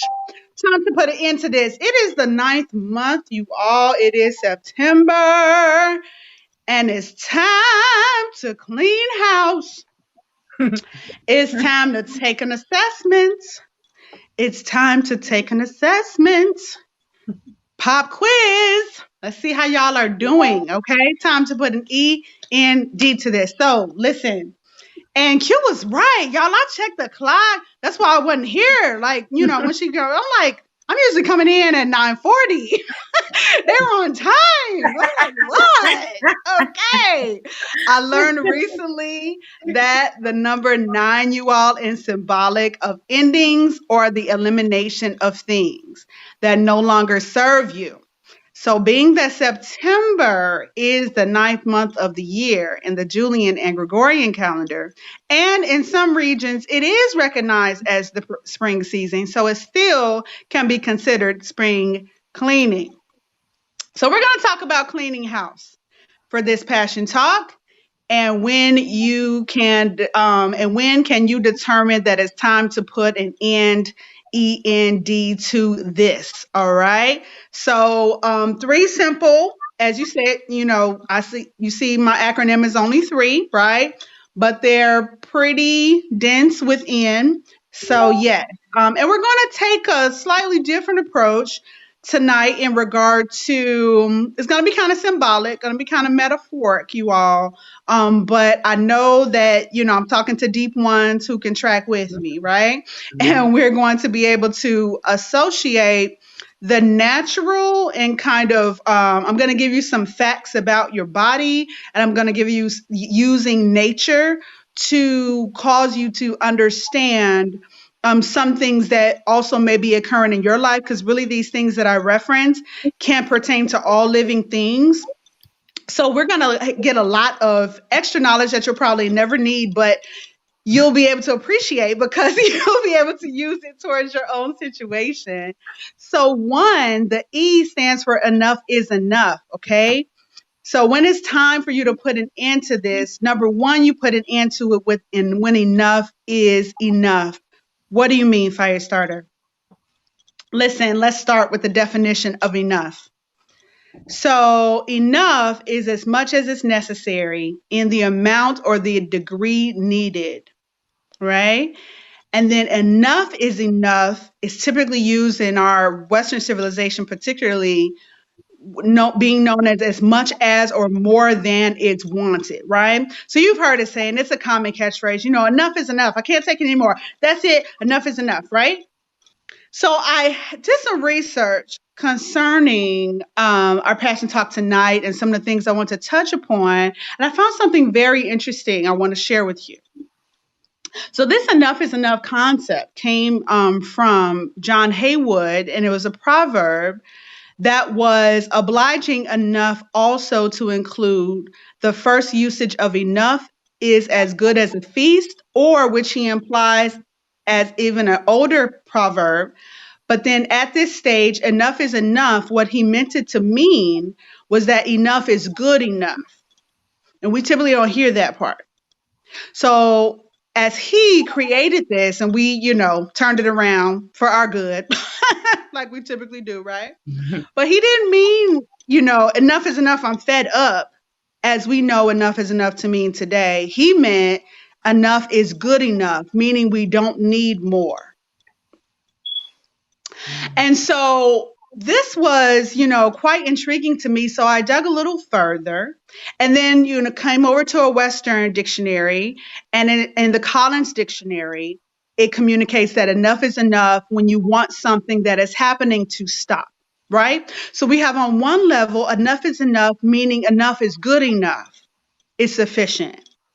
And then on another level, enough is enough, meaning you want something that's happening to stop. Okay, I just want you to pause and think about that for a minute. So these two levels, right? So there are two levels to this. One, again, signifying enough is enough to the extent that you want something that is happening to stop. Like, you're getting on my nerves, enough is enough, can't take it no more, get out of here, you done, deuces, kick rocks, peace, okay? Enough is enough, right? That's when you want it to stop. And the second, signifying that enough is enough to express that you are content or you are satisfied. Now, both of them, interestingly enough, I see as actually complementing each other, because many people are not comfortable enough and many people are not comfortable expressing enough is enough until they have, catch the link, until they have experienced a sufficient level of contentedness or satisfaction within themselves. I'll say that again. Many people are not comfortable with articulating enough is enough or not putting up with that which they don't have to until they have experienced a sufficient or adequate level of contentedness or satisfaction within their own selves. Now, what is contentedness? Let's not assume that everyone understands it as, as common culture. So contentedness, what do I mean when I say that, Firestarter? I mean happy and at ease. Happy and at ease, satisfied with things as they are. So what does this suggest? When it's time to put an end to things, you're more apt to do this on two levels. When you have the happiness and at easement, if you will, with yourself, you are contented with yourself, you're happy and at ease with yourself, you're satisfied within yourself and what it is that you bring to your life, if you will.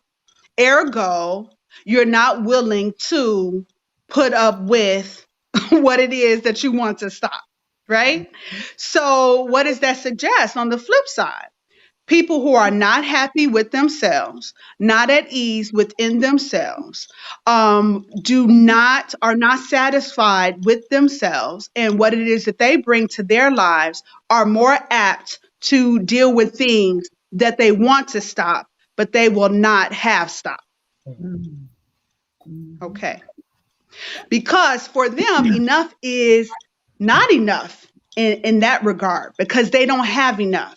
So people who don't have enough or enough is good enough are more apt to put up with insufficient things in order to fill the voids that they have, which are insufficient. That's number one.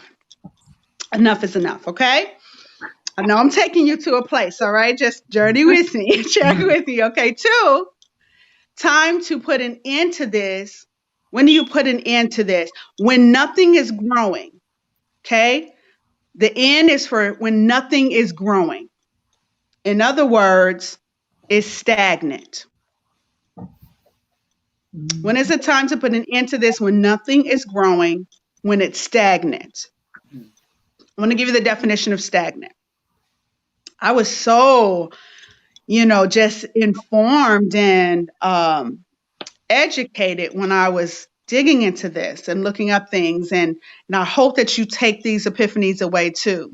Definition of stagnant is typically related to a body of water or the atmosphere of a confined space. Listen to this language.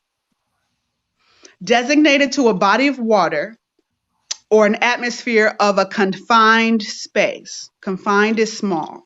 It's identified. It is, has borders and barriers. Stagnant. Now, this body of water has no current or flow, or this atmosphere has no current or flow, and often have, watch this, an unpleasant smell as a consequence. Ooh.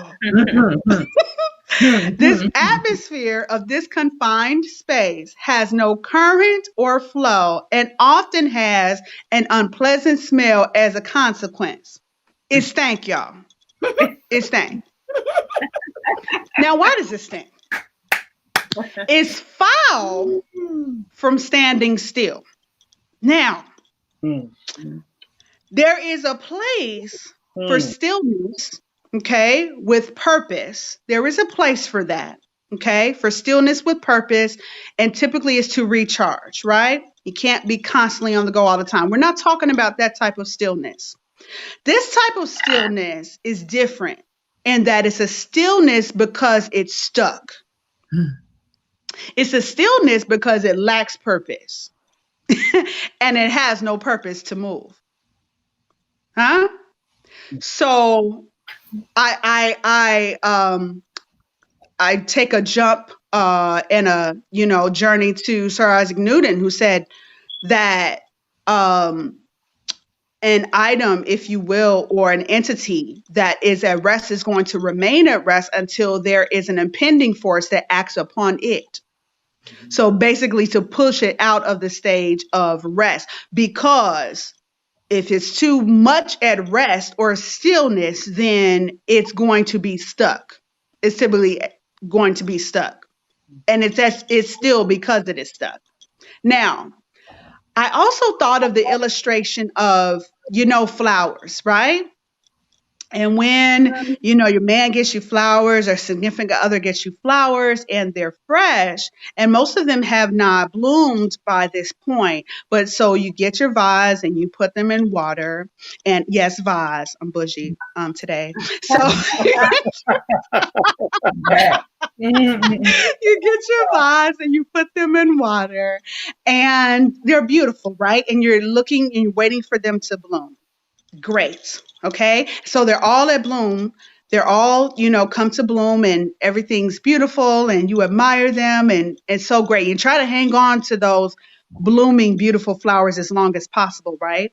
But what happens, as all flowers do, eventually, after a few days, because they've been cut from the vine now. So in essence, these are flowers just waiting to die. You just don't know it yet. So when it becomes that time or for them to die or atrophy, what else do you notice about that atmosphere? That water also begins to stink, right? That water that's been still with these flowers that are dying eventually also eventually begins to have a foul stench. It stank, y'all. You ever smell old flower water? Oh, it stank. It's real bad, right? So I want you to catch that. Put that in your back pocket. What are some of the synonyms for still? I'm sorry, for stagnant. Some of the synonyms are still, motionless, immobile, inert, dead, standing, slack, static, stationary, foul, stale, dirty, filthy, putrid. It's putrid. Stagnant. Another definition is showing no activity, dull and sluggish. Nothing is growing. Remember? Stagnant. No activity. It's dull. May I add boring? And it's sluggish. It's slow. It's lethargic. These are more synonyms. It's flat. Watch this. It's depressed. It's quiet. It's declining. It's dormant and it's atrophying. Listen, this is also stagnant. It's characterized by a lack of development. When do you put an end to this? No time to put an end to this. When there's lack of development, advancement, or progressive movement. I researched some reasons why muscles stop growing. And I've discovered that there are synonymous with why anything can stop growing. I'm going to run through these really quick, and then we're going to wrap up with 3. Some of these reasons are that you skimp on sleep. Okay, these are some of the reasons that some of the sites have communicated why your muscles in your body stop growing. And it's the same reason why you can stop growing in any context in your life.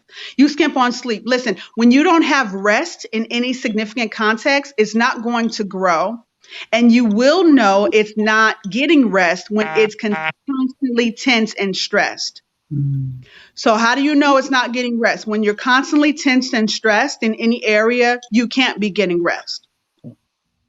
You can't be getting rest, okay? Another way that nothing is growing or you won't have growth is when you drink too much. Your muscles don't grow when you drink too much. You won't grow when you drink too much. And how I translate this is you're intoxicated. Sometimes when you're intoxicated, right, for my drinkers out there, you don't really know the reality of what truly is going on, do you? Things may appear further away than they are. They may feel closer than they are. That's why a lot of drunk people be screaming, and you don't understand why they're screaming, because I think their senses are really compromised as to what's going on, because they don't realize really because they're intoxicated. So sometimes, you know, if you walk around also in a sleep and a slumber, metaphorically, it's a way of being intoxicated because nothing is moving. It's kind of just being in a daze, like you're sleepwalking, stagnant. Another way your muscles won't grow or that nothing is growing or will be stagnant is if you overtrain or you're doing too much cardio, right? So that parallel to overactivity. You know, when a lot of people don't have purpose, they just do a whole bunch of nothing. They just doing stuff. They just doing stuff. You know, they don't know why they're doing it. They just doing it to feel like they have some substance in life. But no, not necessarily. It can still be very stagnant and nothing could be growing, although you are exhausting yourself doing a whole bunch of nothing. Another reason why your muscles don't grow is that you shun carbs. Or that nothing will grow or will be stagnant is that you shun carbs. Yes, I know we've been told that carbs are not good for us, but pay attention. It's not about, you know, just carbs in general, but it's about the right carbs. So how I parallel this is that you will be stagnant or nothing will grow if you don't have the right ingredients to fuel you.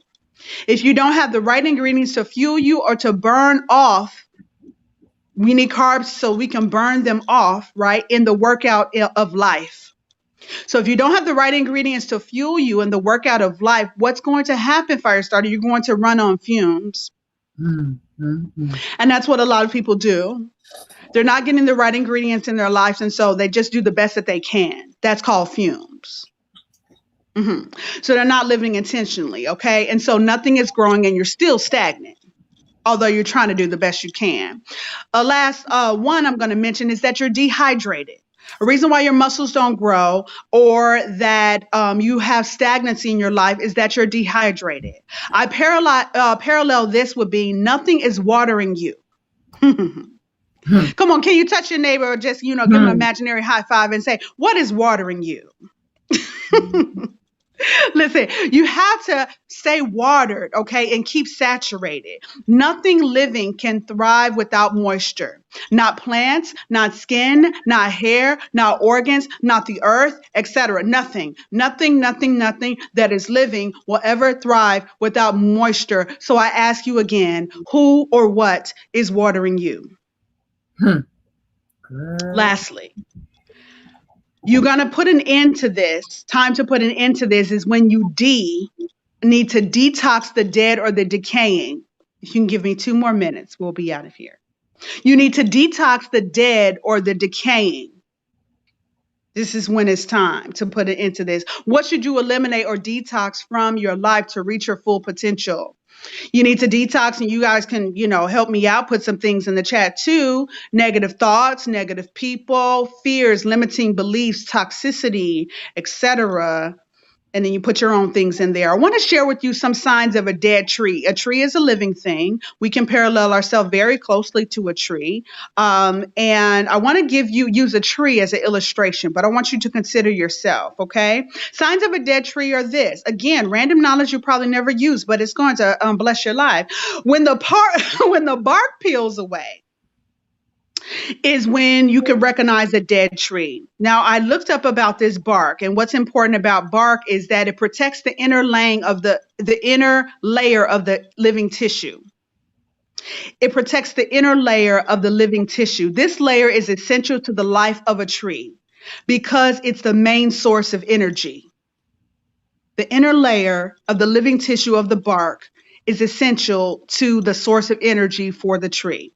So when the bark peels away, that is a sign that it's dying. I want you to consider yourself. You're not a tree, but you're a human, and we can relate a lot to what's going on to this tree. So I want you to go there with me, okay? When the leaves are discolored, is a sign of a dead tree. Discoloration is a telltale sign that there's an issue with your plant's nutrient system or the soil. What does the soil have to do with? It's connected to the root issues, right? So when you have discoloration, when you're patchy, you're not blending. It's a telltale sign something's wrong with that nutrient system. You're breaking out in hives and rashes and all of that. A tree, when it has broken limbs, is a sign of a dead tree. A broken tree or a broken branch symbolizes death. Real talk. It symbolizes death, and more specifically, a life cut short. Pay attention to this. When something is breaking constantly, it is symbolic of a life cut short. This symbolism is usually used on gravestones, everyone, to signify someone who died at an untimely or a premature death. So it's time to put an end to this when you recognize that, something is dead or decaying around you, and it's time to detox that in order that you might not die with it. Another sign of a dead tree is a large crack or crevice in the trunk. Cracks in tree trunks, which are we know to be the strongest part of the tree, can be one of the major indicators of an unstable tree, unstable life. Most cracks are caused by improper closure of wounds. Hear me clear. Improper closure of wounds or by the splitting of weak branch unions. When you don't close your wounds properly, ladies and gentlemen, you're going to be a broken tree with a lot of cracks and crevices. And it's time to detox. DetoxingBodyCleanse.com says your age and your overall health are key factors to how well your body can deal with toxins. And so all of these things, I have a number of other notes for you that I may just post later. But I hope that even from that talk, you were able to consider yourself and you were able to see yourself even in these parallels that we've used concerning the body, our muscles, the trees, and all of the other things and the proverbs as it pertains to when it's time to put an end to this. 1, when enough is enough. 2, when nothing is growing or is stagnant. And 3, when it is detoxing, when you need to detox the dead or the decaying. I pray that was good for you. This is your Passion Talk for today. Thank you so much. Any questions, comments, or concerns? Girl, that trunk. That trunk. Girl, yeah. That trunk. Baby. The root. Got to get to the root of the issue. Stop dealing with the leaves. Yeah. Stop dealing with the leaves. Focusing on the leaves. It's all about the roots. Yeah. Y'all, this has been your Passion Talk for this evening. I love you so much. This has been your girl, Sister Victoria. You just been a part of Passion Talk. We've given you practical tools for everyday living so you can press into your personal power. Listen, for any and all of your coaching needs, you know where to reach me. firestarterpassion@gmail.com. Please like my business page, Passion International, on Facebook, and holler at your girl if you need a dynamic coach in your life. Until next time, I want you to stay in purpose, stay in passion, stay in power, and stay on fire. I'll see you in the last quarter of the year. We're going to close up 2020 with a bang and a smile on our face. Come! Yeah. Bye. Love y'all. Mwah, mwah, mwah. Seriously, you sound like Loretta Devine. Okay. I was like, sounds so familiar all the time. That's who it is. Loretta Devine. That's who she sounds like. I've been to Valley this weekend, and you sure right. That her voice is fresh on my brain. You are sure right. That's Mother Divine right there. That was good. That healing the wounds up. That was good. Right. That's what I said, baby. That trunk. Right. that truck. Yeah. We'll be focused back on there though. Right. We were talking, so y'all couldn't hear. So Sorry, sis. Yeah, sorry. You trying to respond to it. All right. Y'all got anything? I'm like, we're being messy. Y'all got anything y'all can do? Tell the people. Y'all looking to watch Bear By. Like the Facebook page. Follow us on that for now.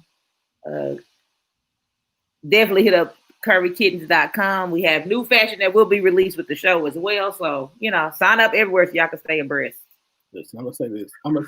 That whatever you was wearing in that video, sell a bunch of them. I was like, you already know what I want. Like, we got the red and black. Yeah, I'm still getting yours together. You already know what I'm like. Yeah. I got to buy that one. Yeah. That's the shiny. Yeah. The cool cat shiny fizz. So yeah, we trying to get in the game. We in the game a little bit. All right. You got anything else, Q? You need to know about? Yeah, I have something real quick. You guys know that like Back to My Roots is like our unofficial business that we all like super rock with around here. It's the unofficial official business of the scoop that we love around here. It is once again that time for the Back to My Roots Fall Fashion Show. Your girl will be gracing the stage yet again. We'll be hitting the runway. But this fashion show is going to be unique because we are, Back to My Roots is sharing the stage with 4 other brands this go round. We got All Gas, No Breaks, Bold Statement Apparel, Nothing But Positive Energy, and Beard Gang University will be also featured in this particular show. The date is September 27th, 2020 at 6 p.m. The show seating starts at 5 and it will be at ICE Event Center, but we are trying to social distance as best as we can. So this will be an outside show. And y'all, we're not just sitting outside walking. This show's about to be fire. Okay. So tickets, go ahead and go to backtomyroots.com, backtomyrootsclothing.com, get your tickets and be on time, okay? Because you don't want to miss like from the very opening to the very end of that show. You want to be there. You don't want to miss nothing. So be there 4:45. I'm gonna need you pulling into the parking lot. So yeah, go get your tickets. It's going to be a great show. Elegance by Design will also be featured in the VIP bags. I'm really not sure if there's any VIP tickets left. If there are, there won't be for long. The show always sells out. So yeah, go get your tickets. And that's what I have to say. Yeah, I know she was advertising only one ticket like last weekend. So then never mind. No VIP. Go and get that. VIP is done. Yeah. That was last week. I'm sure that was gone before she had posted it on that phone. It's a wrap for me. All right. Yeah. That's all. Have a good one. Of course, make sure if you don't know that you can catch us on YouTube at the Scoop Show. So definitely go to our YouTube page and subscribe.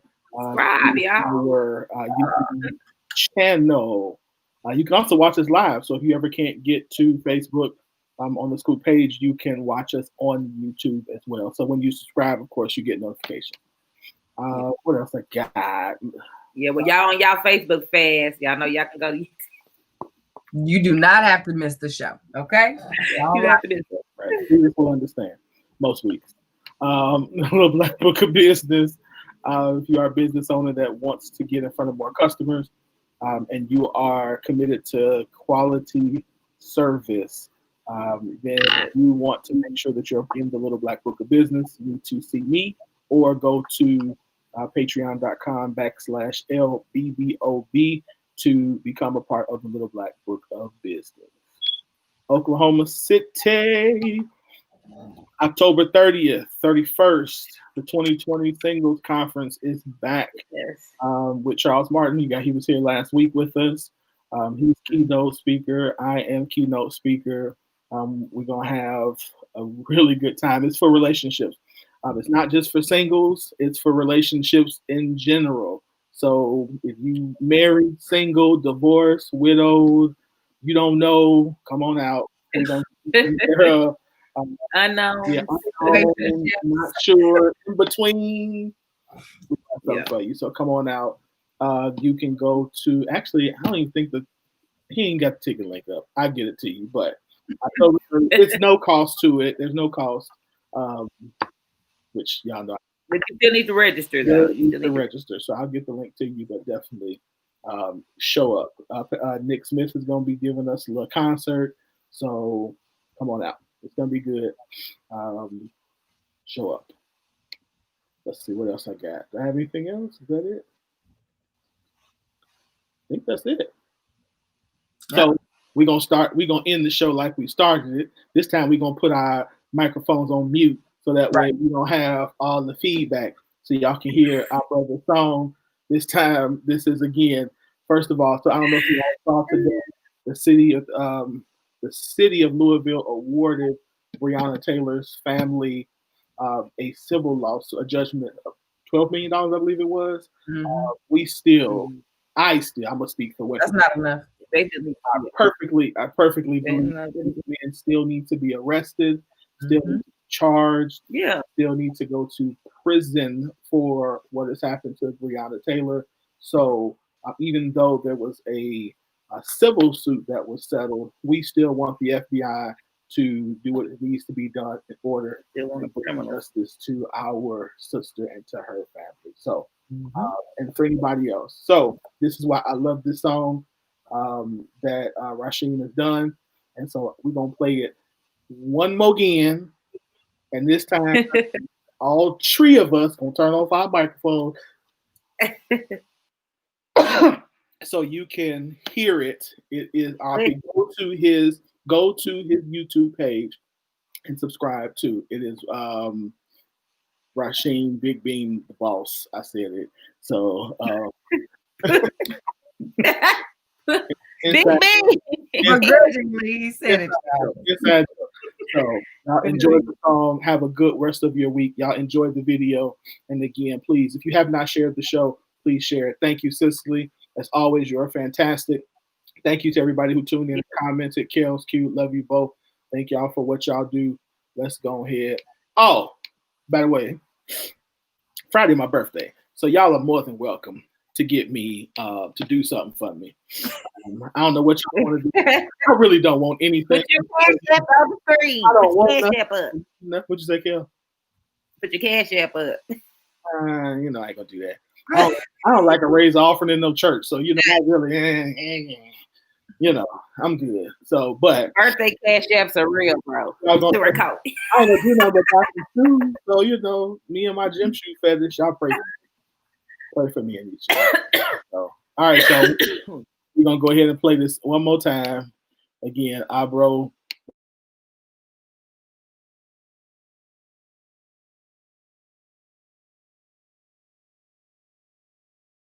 Asking for is humanity. We're asking to be allowed to live like human beings. And God, you tell us that this is too much to ask. You're sick. You're definitely sick. How can you tell me that it's too much to ask to be a human being? R.I.P. to Granny. R.I.P. to Trayvon. R.I.P. to anybody that ever lost a loved one. R.I.P. to Floyd. R.I.P. to Breonna. R.I.P. to that black man dying behind that llama, yeah. R.I.P. R.I.P. Yeah. Rest in peace to them babies dead in them streets. R.I.P. R.I.P. Rest in peace to some people laying deceased. Granny left an imprint. Trayvon still relevant. Floyd sold us in with Breonna, they was negligent. Televised the whole thing. They tell a lie, same old thing. Hell if I know they name, I'm just trying to expose game. Old chain sending my people into an early grave. Bad diets got my people dying at an early age. And police ain't never cared if we was unarmed. They always been scared. They always been alarmed. Yeah, the pain of losing loved ones, depression on our mental bodies dropping, pistols popping. Yeah, we draw them like stencils. Emotions locked in the kennel. That anger be detrimental. They calling us all criminals, knowing we all generals. Grabbing hold of my genitals, shooting at them like Curry. Hoping they feel the pain of the loved ones we had to bury. A funeral procession, I'm hoping they get the message. Please don't squeeze if you sharing the same complexion. R.I.P. to Granny. R.I.P. to Trayvon. R.I.P. to anybody that ever lost a loved one. R.I.P. to Floyd. R.I.P. to Breonna.